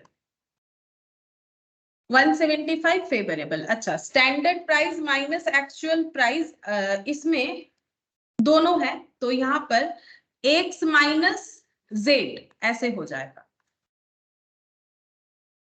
लेकिन यहाँ पर ना एक प्रॉब्लम है, क्या होगा बोलो तो, हमें जो 175 दे रखा है ना, ये ओवरऑल दे रखा है। मतलब हम ये बताते हैं, देखो नॉर्मली जब हम लोग प्राइस वेरिएंस निकालते हैं तो हम लोग देखो ऐसे निकालते हैं ना इंडिविजुअली, फिर ये टोटल, एक्चुअली हमें ये टोटल दे रखा है। अगर टोटल दे रखा है तो इंडिविजुअली निकाल के तो कोई फायदा है नहीं, ठीक है, क्योंकि हमें तो पता नहीं कि ए का कितना है बी का कितना है, तो हम लोग इंडिविजुअली नहीं, हम लोग को भी टोटल ही निकालना पड़ेगा। तो टोटल कैसे निकालेंगे, टोटल हम लोग इस तरीके से निकाल सकेंगे, यहाँ पर मल्टीप्लाई करने से ही पता चलेगा। इसको अगर हम लोग मल्टीप्लाई करते हैं, standard price into actual quantity minus actual price into actual quantity, overall करने से ही पता चलेगा।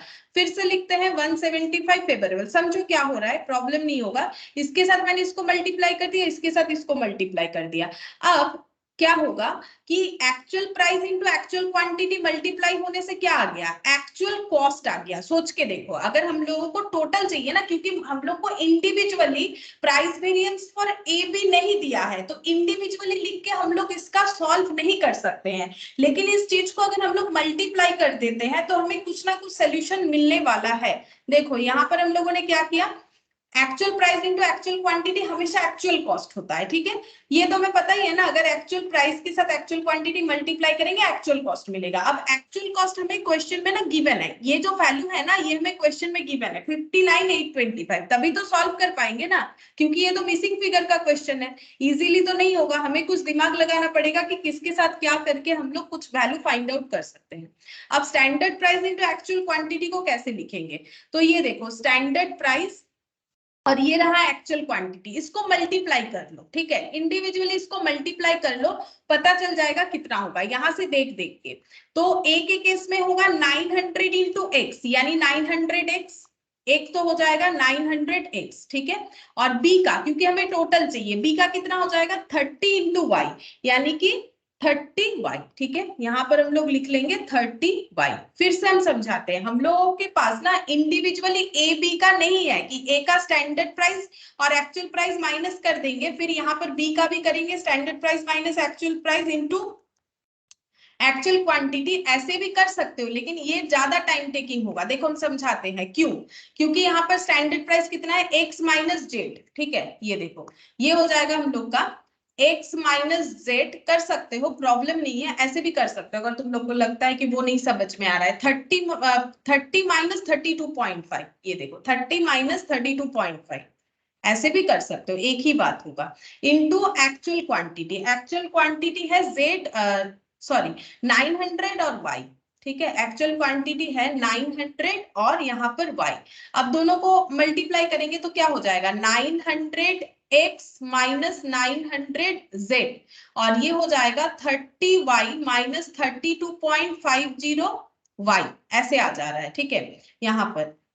अच्छा, ये इसका तो कैलकुलेशन हो जाएगा, इसको ऐसे क्यों करें, 30 और 32.5 का डिफरेंस है 2.50y, ठीक है। अब ये तो एडवर्स आएगा, कंफर्म हो जा रहा है, ठीक, देखो ऐसे में क्या प्रॉब्लम हो रहा है, ये एडवर्स आ रहा है, ये कंफर्म है, क्योंकि 30 सोचा था 32.5 हो गया, लेकिन इन दोनों में क्योंकि दोनों प्राइस हमारा मिसिंग है, एक तो निकाल लिया है हम लोगों ने, x का वैल्यू 45 निकाल लिया, चलो ठीक है, x का प्राइस अगर लिख भी लेते हैं, सोचो अगर हम लोग x का प्राइस लिख भी लेते हैं, ये 45 होगा, लेकिन इसमें क्या प्रॉब्लम होगा, हमें तो z नहीं पता। सोचो इसको लिख सकते हैं, ऐसा बात नहीं कि नहीं लिख सकते हैं, 900 इंटू 45 कर लेते हैं, क्योंकि हम लोगों ने कैलकुलेट किया, तो चलो लिख लेते हैं 40,500 माइनस 900z, लेकिन ये फेवरेबल है कि एडवर्स, इसमें कंफ्यूजन है। क्यों? क्योंकि जेड नहीं पता। जब तक जेड नहीं पता चलेगा कैसे बोलेंगे कि कौन सा फेवरेबल है कौन सा एडवर्स है। तो हम बोल रहे हैं ये दोनों का एडिशन लिख लो, ठीक है।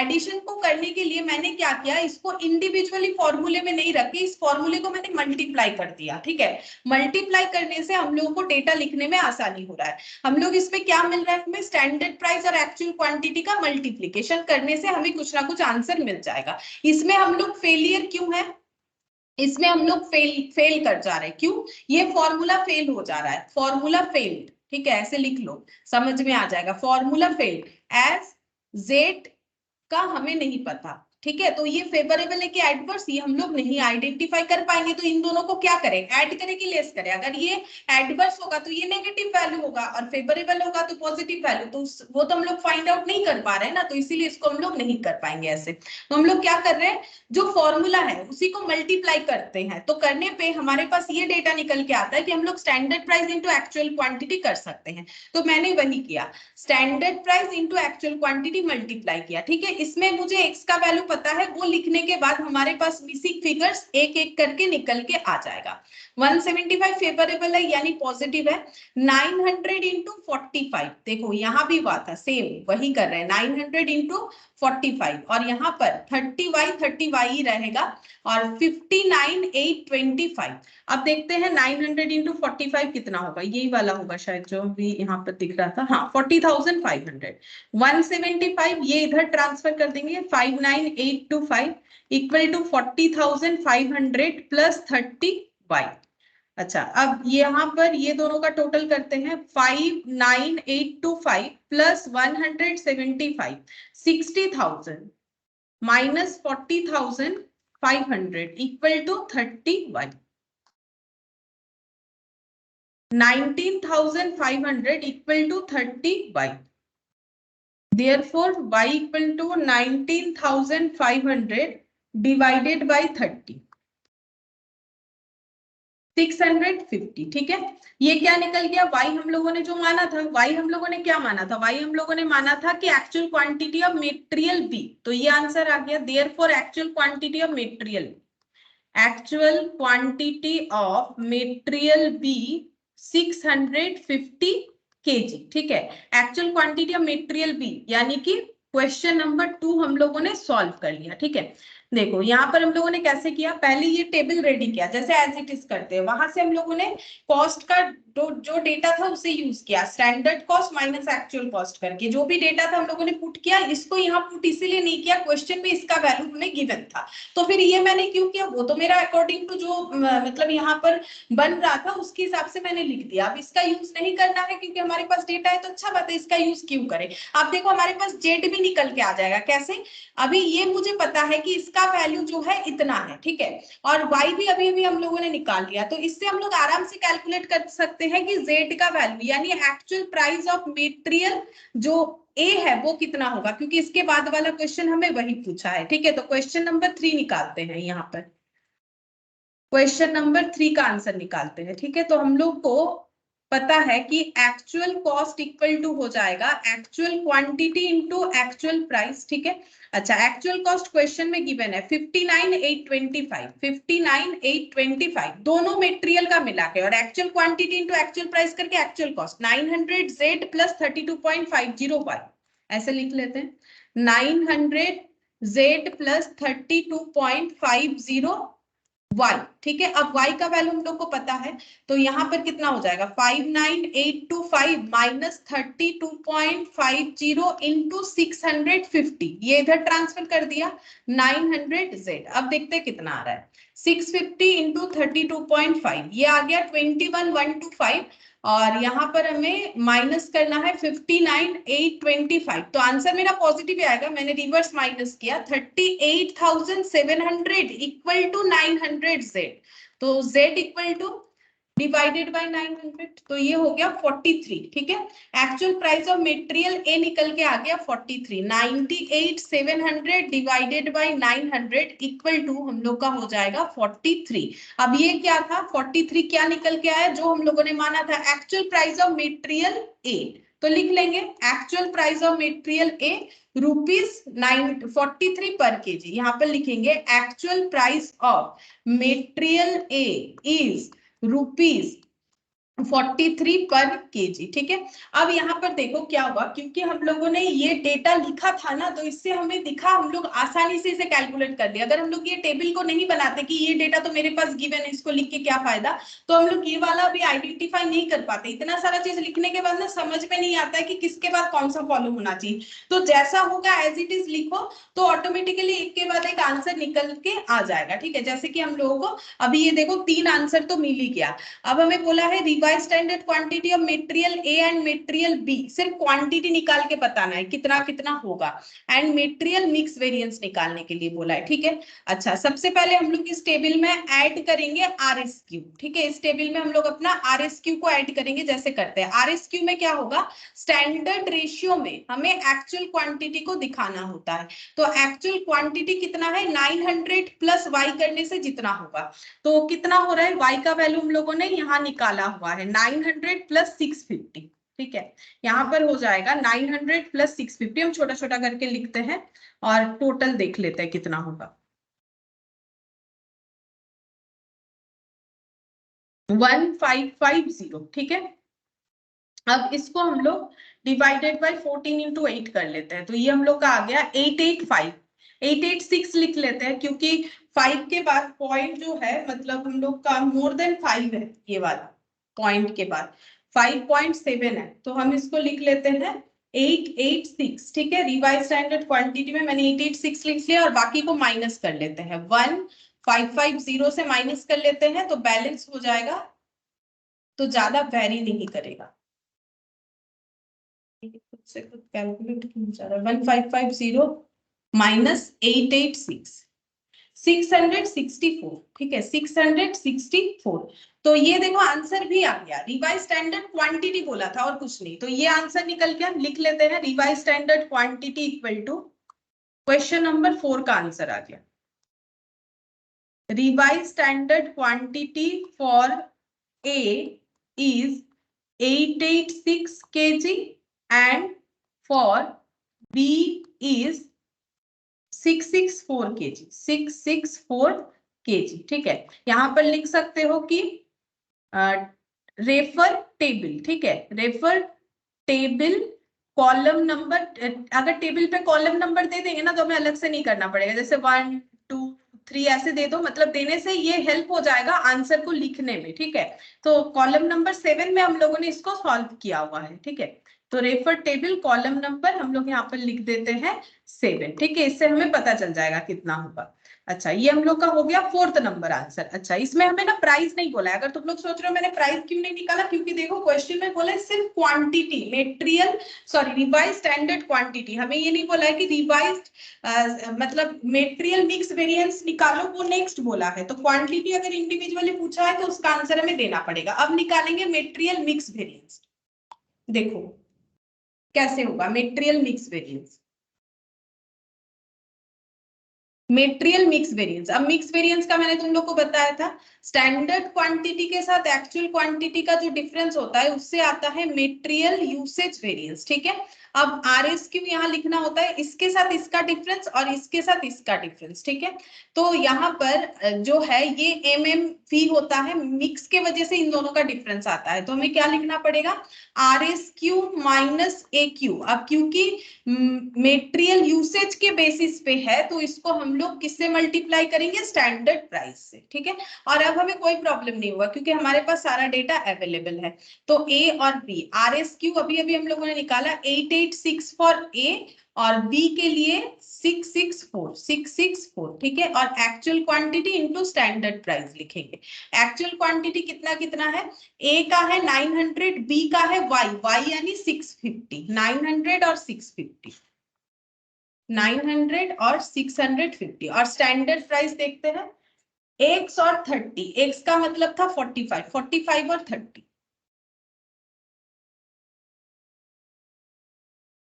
अच्छा, 886 माइनस 900 इंटू 40,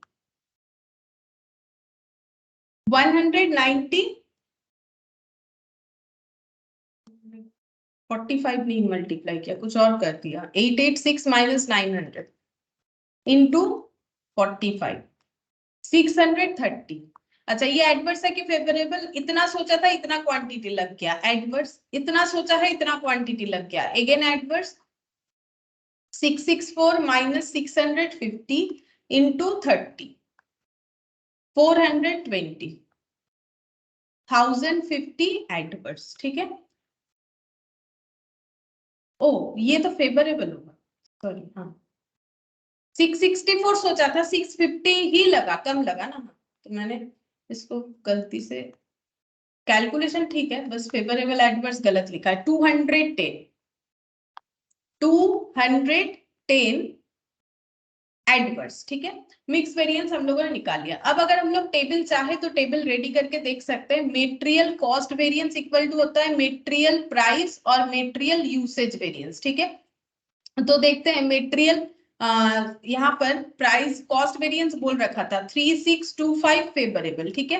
प्राइस वेरिएंस भी बोल रखा था 175 फेवरेबल, तो यूसेज कितना आना चाहिए? इधर आएगा तो माइनस हो जाएगा, 3625 पॉजिटिव डेटा है, माइनस 175 तो 3450 होना चाहिए, ठीक है यूसेज। लेकिन यूसेज तो शायद हम लोग को इस तरीके से कैलकुलेट करने बोला नहीं है कि कैलकुलेट किया होगा, मैंने नहीं किया है ना, क्योंकि हमें बोला नहीं कि इस तरीके से कैलकुलेट करो यूसेज, ठीक है। तुम लोग खुद से यूसेज वेरिएंस चेक करके देख सकते हो, 3450 ही होगा, ठीक है। और प्राइस यूसेज का मतलब हो जाएगा हम लोग का बाकी दो वेरिएंस का टोटल मिक्स और उसमें सब यूसेज यानी कि यील्ड, यहाँ पर वो भी नहीं बोला है, ठीक है। तो मैच करके नॉर्मली ये डेटा से नहीं देख सकते, देख सकते हैं मतलब अभी तक जो किया उससे नहीं देख सकेंगे, क्योंकि उसके लिए मुझे यूसेज निकालना पड़ेगा, जो कि क्वेश्चन में बोला नहीं था, इसीलिए मैंने और नहीं निकाला। वैसे ही बहुत सारा पॉइंट बोल रखा है, वो निकालेंगे तो और भी टाइम लगेगा।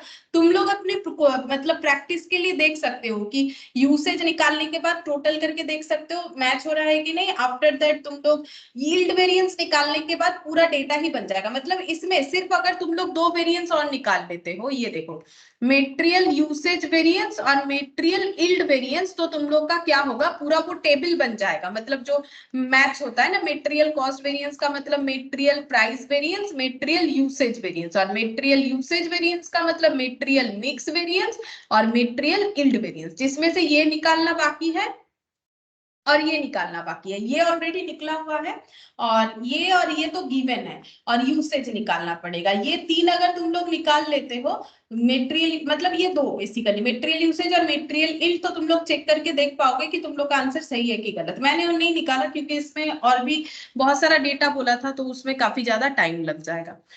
तो देखो मेटेरियल का हमारा जो जितना भी क्वेश्चन था वो पूरा कंप्लीट हुआ, सिर्फ मेटेरियल का। अब आगे जाके हम लोग को ना मेटेरियल के साथ जो है लेबर वेरिएंसेस का डेटा मिलेगा, ठीक है। मतलब मिक्स्ड अप मिलेगा, तो इंडिविजुअल मेटेरियल का तो और कोई क्वेश्चन है नहीं।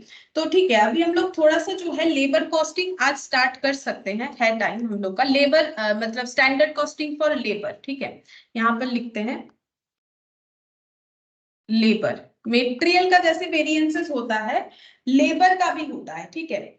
लेबर का वेरिएंसेस क्यों होता है? देखो लेबर का वेरिएंसेस सिंपल है, हम लोगों ने सोचा था लेबर मान लो जो है 300 रुपीज पर डे का लेगा, लेकिन उसने उससे ज्यादा ले लिया तो हम लोग का एडवर्स हो गया, और अगर कम ले लिया तो हम लोग के लिए वो फेवरेबल हो जाएगा, ठीक है।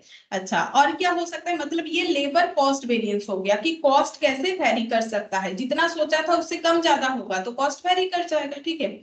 अच्छा इसके बाद और क्या हो सकता है, लेबर कॉस्ट का वेरी करने का रीजन क्या हो सकता है कि लेबर का रेट, मैंने जैसे एक बोला। दूसरा हम लोग का और हो जाएगा कि लेबर का जो है एफिशिएंसी, जितना टाइम में वो काम करेगा, सोचा था मान लो हम लोगों ने सोचा ठीक है भाई 300 रुपीज करके 5 दिन में काम हो जाएगा, लेकिन 6 डेज में काम हुआ, ठीक है, क्योंकि वो एफिशिएंट नहीं था।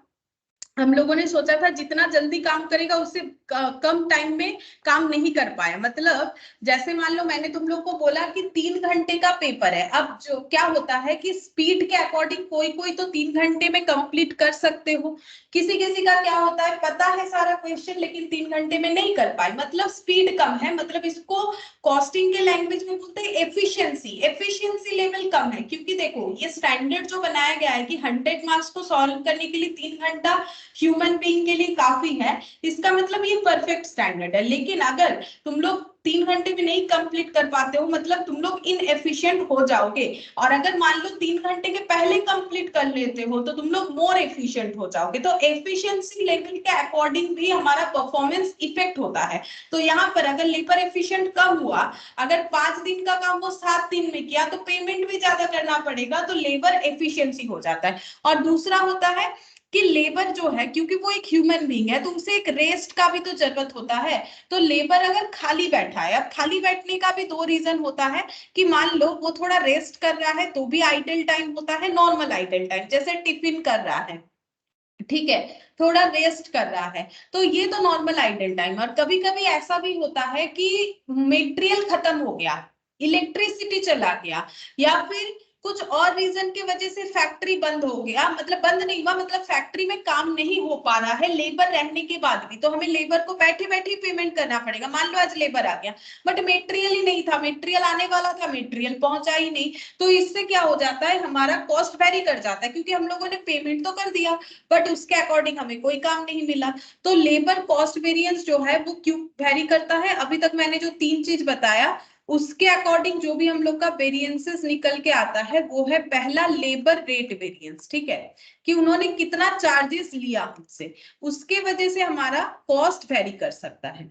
और सेकेंड हम लोग का हो जाएगा लेबर एफिशिएंसी, ठीक है, अब वो कितने अच्छे से काम कर रहे हैं, कितना एफिशिएंट है, लेबर एफिशिएंसी वेरिएंस।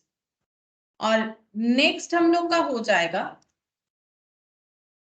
और एक रीजन होता है लेबर आइडल वेरिएंस, ठीक है, लेबर आइडल वेरिएंस, लेबर अगर खाली बैठा है, अब खाली बैठने का भी मैंने 2 रीजन बताया, ठीक है, labour idle variance, idle time variance भी बोला जाता है, पूरा ही लिख लो, कितना देर खाली बैठा रहा उसके वजह से जो कॉस्ट हमारा वेरी कर जाएगा।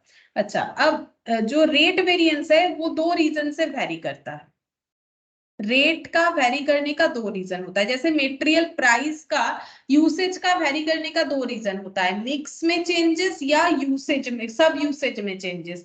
वैसे ही यहाँ पर हो जाएगा लेबर रेट का labour yield variance,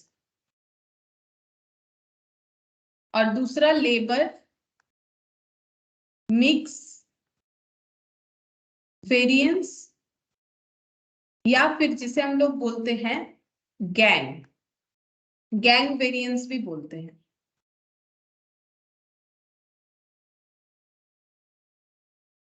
labour gang variance, ठीक है, गैंग वेरिएंस का मतलब क्या होता है, जैसे हम लोगों ने सोचा था कुछ स्किल्ड लेबर को काम में लगाएंगे और कुछ सेमी स्किल्ड को लगाएंगे, सेमी स्किल्ड को लगाएंगे और कुछ हम लोग अनस्किल्ड को लगाएंगे, मतलब हर तरीके का काम होता है ना बिजनेस ऑर्गेनाइजेशन में। हम लोगों ने सोचा सपोज अगर हम लोग एक स्किल्ड लेबर लेते हैं, 2 सेमी स्किल्ड लेबर लेते हैं, तो 4 हमें अनस्किल्ड लेबर का जरूरत होगा हमारे काम करने के लिए। लेकिन ये हम लोगों ने स्टैंडर्ड में सोचा था, बट एक्चुअल में हम लोगों ने क्या किया, स्किल्ड सेमी स्किल्ड और अनस्किल्ड के रेशियो को हम लोगों ने कुछ ऐसा कर दिया 1, और यहाँ पर कर दिया 3, और यहाँ पर कर दिया हम लोगों ने 2, ठीक है, ऐसे कर दिया।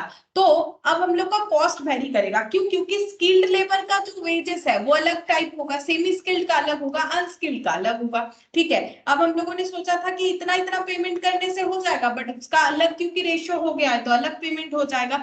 तो इसीलिए रेट वेरिएंस में ये आ रहा है, क्योंकि मिक्स अगर चेंज होगा तो रेट में भी चेंज हो जाएगा, क्योंकि स्किल्ड का जो सैलरी वो अलग होता है, सेमी स्किल्ड का अलग वेजेस होता है, अनस्किल्ड का अलग टाइप का होगा, तो इसीलिए बोला है। और लेबर इल्ड वेरिएंस जो है वो मेटेरियल इल्ड के तरह ही है, तो जब हम लोग करेंगे तब देखेंगे। आज ना हम लोग पहले अच्छे से ये 3 चीज सीखते हैं, ये हम लोग लास्ट में सीखेंगे, मतलब थोड़ा ये सीख लेते हैं उसके बाद। तो सबसे पहले हम लोग ये सीखेंगे रेट और एफिशिएंसी। तो देखो एक क्वेश्चन से समझते हैं हम लोग, कौन सा वाला क्वेश्चन करेंगे, पहले इलास्ट्रेशन का करेंगे, ठीक है। तो इलास्ट्रेशन में 1 2 3 ये हो गया था, आई थिंक 5th नंबर होगा, हाँ ये वाला देखो, बोल रहा है कि standard and actual figures of a firm are as under. Standard time for the job, मतलब एक काम को परफॉर्म करने के लिए 1000 आवर्स चाहिए, स्टैंडर्ड रेट है 50, और 1000 आवर्स काम करने के लिए 50 पर आवर के बेसिस पे 50,000 पे करना पड़ेगा, लेकिन एक्चुअली टाइम लगा 900 आवर्स। तो अच्छा बात है, फेवरेबल है सिचुएशन, क्योंकि हम लोगों ने सोचा था 1000 आवर्स लगेगा। ऐसे मैंने बोला तुम लोगों ने 3 घंटे की जगह 2 आवर्स 45 मिनट्स में ही क्वेश्चन को कंप्लीट कर लिया, मतलब तुम लोग के पास अभी 15 मिनट्स है, तो तुम लोग के लिए फेवरेबल है ना, तुम लोग फिर से रीचेक कर सकते हो क्या हुआ नहीं हुआ। तो एक्चुअल टाइम 900 आवर्स बोला है, अच्छा बात है, फेवरेबल है। और वेजेस पेड इन्होंने टोटल किया है 36,000, तो वेजेस का रेट कितना है, अगर 900 आवर्स के लिए अगर हम लोग 36,000 पे कर रहे हैं, तो एक एक जन को कितना करके पे कर रहे हैं, ₹40 करके, 40 पर आवर करके पे कर रहे हैं 1 घंटे का, ठीक है, एक एक जन का नहीं। वेजेस जो है पर लेबर नहीं बताया, पर आवर बताया है, ठीक है। तो 50 रुपीज की जगह 40 रुपीज करके हम लोगों ने पे किया, वो भी हमारा फेवरेबल आया, ठीक है। कैलकुलेट वेरिएंसेस, हम लोग को वेरिएंसेस कैलकुलेट करने के लिए बोला है। तो यहाँ पर क्या क्या वेरिएंस कैलकुलेट होगा, एक तो हम लोग का देखो यहाँ पर कॉस्ट हो जाएगा, मतलब कॉस्ट में ये रेट हो जाएगा, रेट का हमें डिफरेंसेस पता है, एफिशिएंसी हो जाएगा क्योंकि कितना टाइम लगना चाहिए, कितने में उन्होंने काम किया। बाकी आइडल का हमारे पास कोई डेटा नहीं कि लेबर खाली बैठा था नहीं बैठा था, ठीक है। तो ये दोनों आंसर हम लोग का कैलकुलेट हो सकता है। अच्छा, अब यहाँ पर देखो छोटा सा क्वेश्चन है, तो हम लोग नॉर्मली कर सकते हैं इस क्वेश्चन को। यहाँ पर लिखते हैं स्टैंडर्ड गिवन है, स्टैंडर्ड हमें गिवन है। स्टैंडर्ड में क्या बोल रखा है कि स्टैंडर्ड आवर जो लगने वाला है काम को करने के लिए वो है 1000 आवर, यहाँ पर बोला है, ठीक है, 1000 आवर लगेगा किसी एक काम को करने के लिए। रेट है, स्टैंडर्ड रेट है लेबर का ₹50 पर आवर, ये बता रखा है।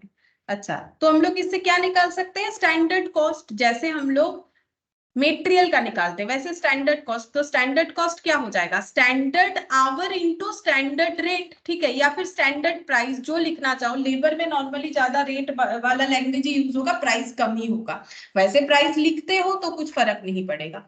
तो स्टैंडर्ड कॉस्ट का मतलब 1000 आवर्स में अगर हम लोग 50 पर आवर करके पे करते हैं, तो 50,000 रुपीज करके हम लोग को पे करना पड़ेगा, ठीक है। ऐसा हम लोगों ने सोचा था, लेकिन एक्चुअल में क्या हुआ, एक्चुअल में हम लोग का एक्चुअल आवर कितने टाइम काम हुआ, एक्चुअली में काम हुआ है 900 आवर्स, ठीक है। और एक्चुअल रेट कितना है, एक्चुअल रेट है, कैलकुलेट करना पड़ेगा, गिवन नहीं है, ठीक है। एक्चुअल रेट है हम लोग का 36,000 रुपीज, ये हम लोग को एक्चुअल कॉस्ट दे दिया, डिवाइडेड बाय 900 आवर्स। तो इससे पता चल रहा है ₹40 पर आवर करके हमें एक्चुअली पेमेंट करना पड़ा है, ठीक है।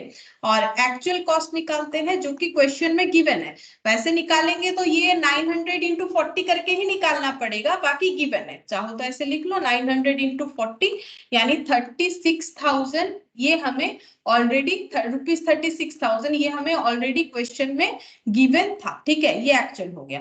अब हम लोग क्या निकाल सकते हैं, हम लोग निकालेंगे लेबर कॉस्ट वेरिएंस। सबसे पहले हम लोग निकालेंगे labour cost variance, labour cost variance, ठीक है। कॉस्ट क्यों वेरी करता है, तो कॉस्ट वेरिएंस में हम लोग का आ जाएगा standard cost minus actual cost, हमेशा हम लोग स्टैंडर्ड को ही पहले लिखेंगे। स्टैंडर्ड कॉस्ट का मतलब standard our into standard price, ठीक है, minus actual our into actual price. अच्छा, अब ये जो स्टैंडर्ड है ये लेकिन स्टैंडर्ड फॉर एक्चुअल है। अगर तुम लोग सोच रहे हो कि मैंने यहाँ पर स्टैंडर्ड फॉर एक्चुअल क्यों नहीं लिखा, क्योंकि दोनों ही हमारे किसी एक जॉब को करने के लिए किया गया था, जिस जॉब को करने का इतना टाइम लगा उस जॉब को करने का इतना एक्चुअली में टाइम लगा। यहाँ पर ऐसा नहीं है कि एक जॉब करने का इतना है एक्चुअली में 5 जॉब हुआ, ऐसा नहीं था, ठीक है। एक ही वर्क हुआ है, एक ही जैसे वर्क के लिए जो सोचा था उसका ये एक्चुअली में जो है रिजल्ट हुआ है, ठीक है। तो अभी हम लोग यहाँ पर लिखते हैं standard our into standard price, हम लोग का हो जाएगा, ये देखो standard our standard price 50,000 rupees, 50,000, और actual our into actual price ये हम लोग का हो गया, यहाँ पर गिवन है ₹36,000। तो आंसर हो जाएगा 50 माइनस 36।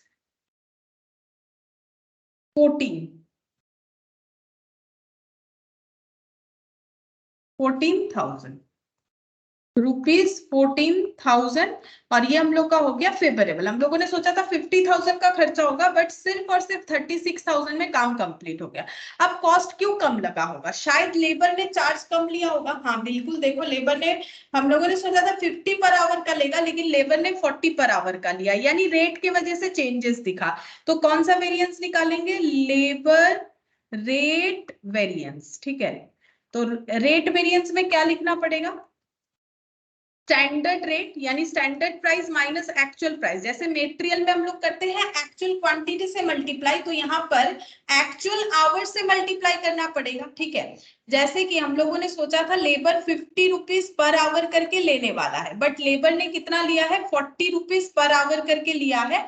और जो 10 रुपीज पर आवर का हमारा सेविंग्स हुआ है, वो कितने आवर्स पे हुआ है? वो हुआ है 900 आवर्स पे। ठीक है, वो 900 आवर्स पे हुआ है, यानी आंसर हो जाएगा 9,000 फेवरेबल। ठीक है, आंसर 9,000 फेवरेबल हो गया।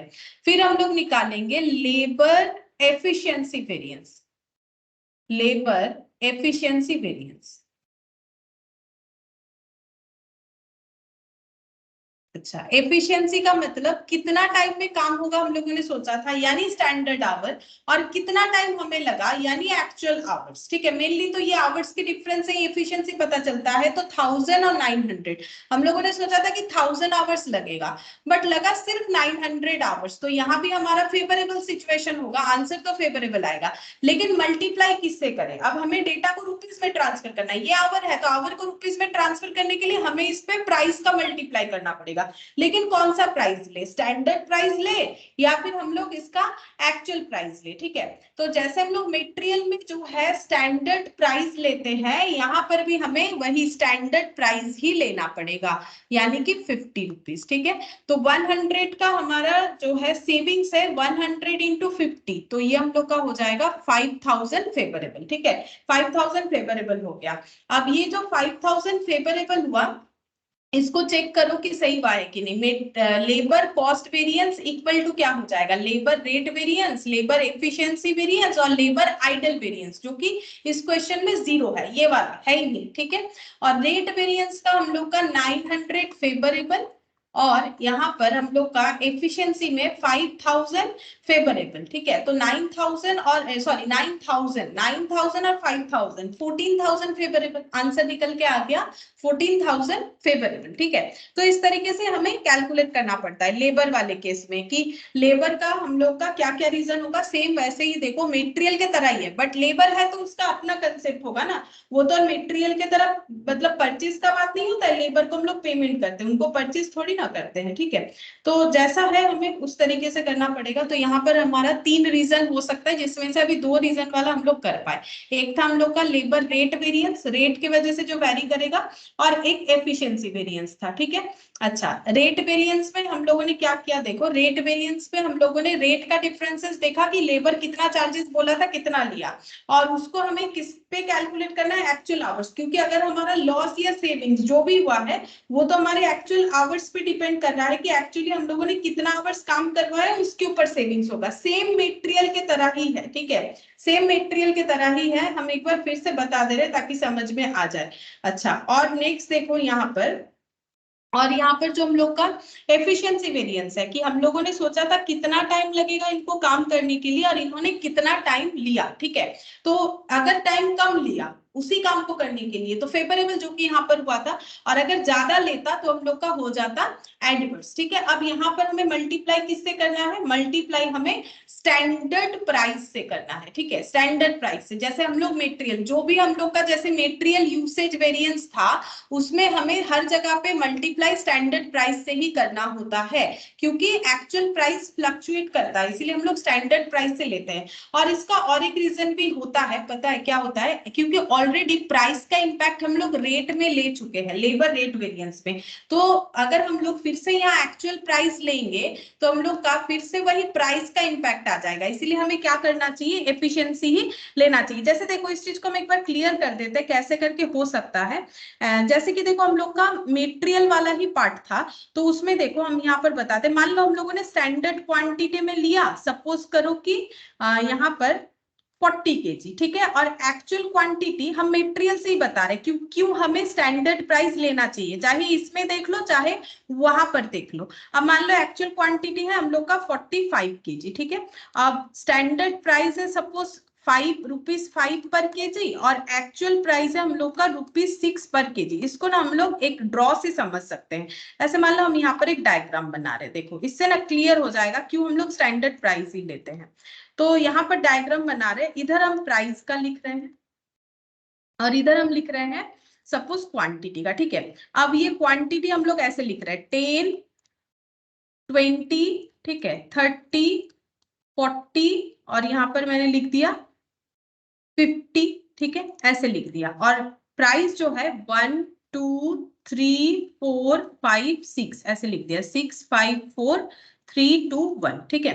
अच्छा अब देखो क्या होगा, अगर हम लोगों का स्टैंडर्ड क्वांटिटी 40 है तो प्राइस कितना लग रहा है 5, ठीक है, प्राइस हम लोग का लग रहा है 5, मतलब ये ऐसे ऐड हो जाएगा, ये ऐसे बनेगा, ठीक है। ये हम लोग का ऐसे ड्रॉ बन गया, देखो इसको हम लोग ड्रॉ से समझेंगे ना बहुत अच्छे से समझ में आएगा। तो हम लोगों ने क्या लिया, स्टैंडर्ड क्वांटिटी और स्टैंडर्ड प्राइस, तो ये दोनों मल्टीप्लाई करने से स्टैंडर्ड कॉस्ट आता है। मतलब स्टैंडर्ड कॉस्ट, ये जो स्टैंडर्ड कॉस्ट है, स्टैंडर्ड कॉस्ट, इसको मैंने ये वाले कलर से यूज किया है, ठीक है, ये वाले कलर से यूज किया है। अच्छा अब देखो हम लोग एक दूसरा कलर ले लेते हैं जहां पर हम लोग ये देखते हैं कि हम लोगों ने कितना एक्चुअली में क्वांटिटी यूज किया, 45, ठीक है, एक्चुअली में हम लोगों ने क्वांटिटी यूज किया है 45 और यहाँ पर हम लोगों ने प्राइस लिया है 6, मतलब ये हो जाएगा ऊपर का डेटा, ठीक है। 40 और 50 के बीच में 45 आएगा, ठीक है, 40 और 50 के बीच में 45 आएगा, तो ये ऐसे हो गया, ठीक है। तो ये जो ग्रीन कलर से बना इसको हम लोग बोलेंगे एक्चुअल कॉस्ट, ठीक है, इसको हम लोग बोलेंगे एक्चुअल कॉस्ट, ठीक है। अच्छा और ये जो डिफरेंसेस दिख रहा है ना, ये देखो ये जो डिफरेंस दिख रहा है यहाँ पर हम ऐसे करते हैं, ये जो गैप क्रिएट हुआ है ये क्यों हुआ है, ये हम लोग का हुआ है प्राइस के वजह से, ठीक है। ये 6 और 5 का गैप है, ये जो गैप है ये 6 और 5 का है, तो मतलब ये हो गया हम लोग का प्राइस वेरिएंस। ये एक्चुअली हम लोग का यहां तक जाएगा, एक सेकेंड, ये ऐसे जाएगा, ठीक है, ये हम लोग का हो गया प्राइस वेरिएंस, ठीक है, ये हम लोग का प्राइस वेरिएंस हो गया जिसको मैंने ऐसे रेड कलर से दिखाया, ठीक है। अब यहाँ पर जो डिफरेंस दिख रहा है ये ब्लू और ग्रीन में, ये हम लोग का क्वांटिटी के लिए हो रहा है, ठीक है। तो यहाँ पर हम कौन सा कलर ले, अब दूसरा, चलो ये येलो ही ले लेते हैं, ठीक है।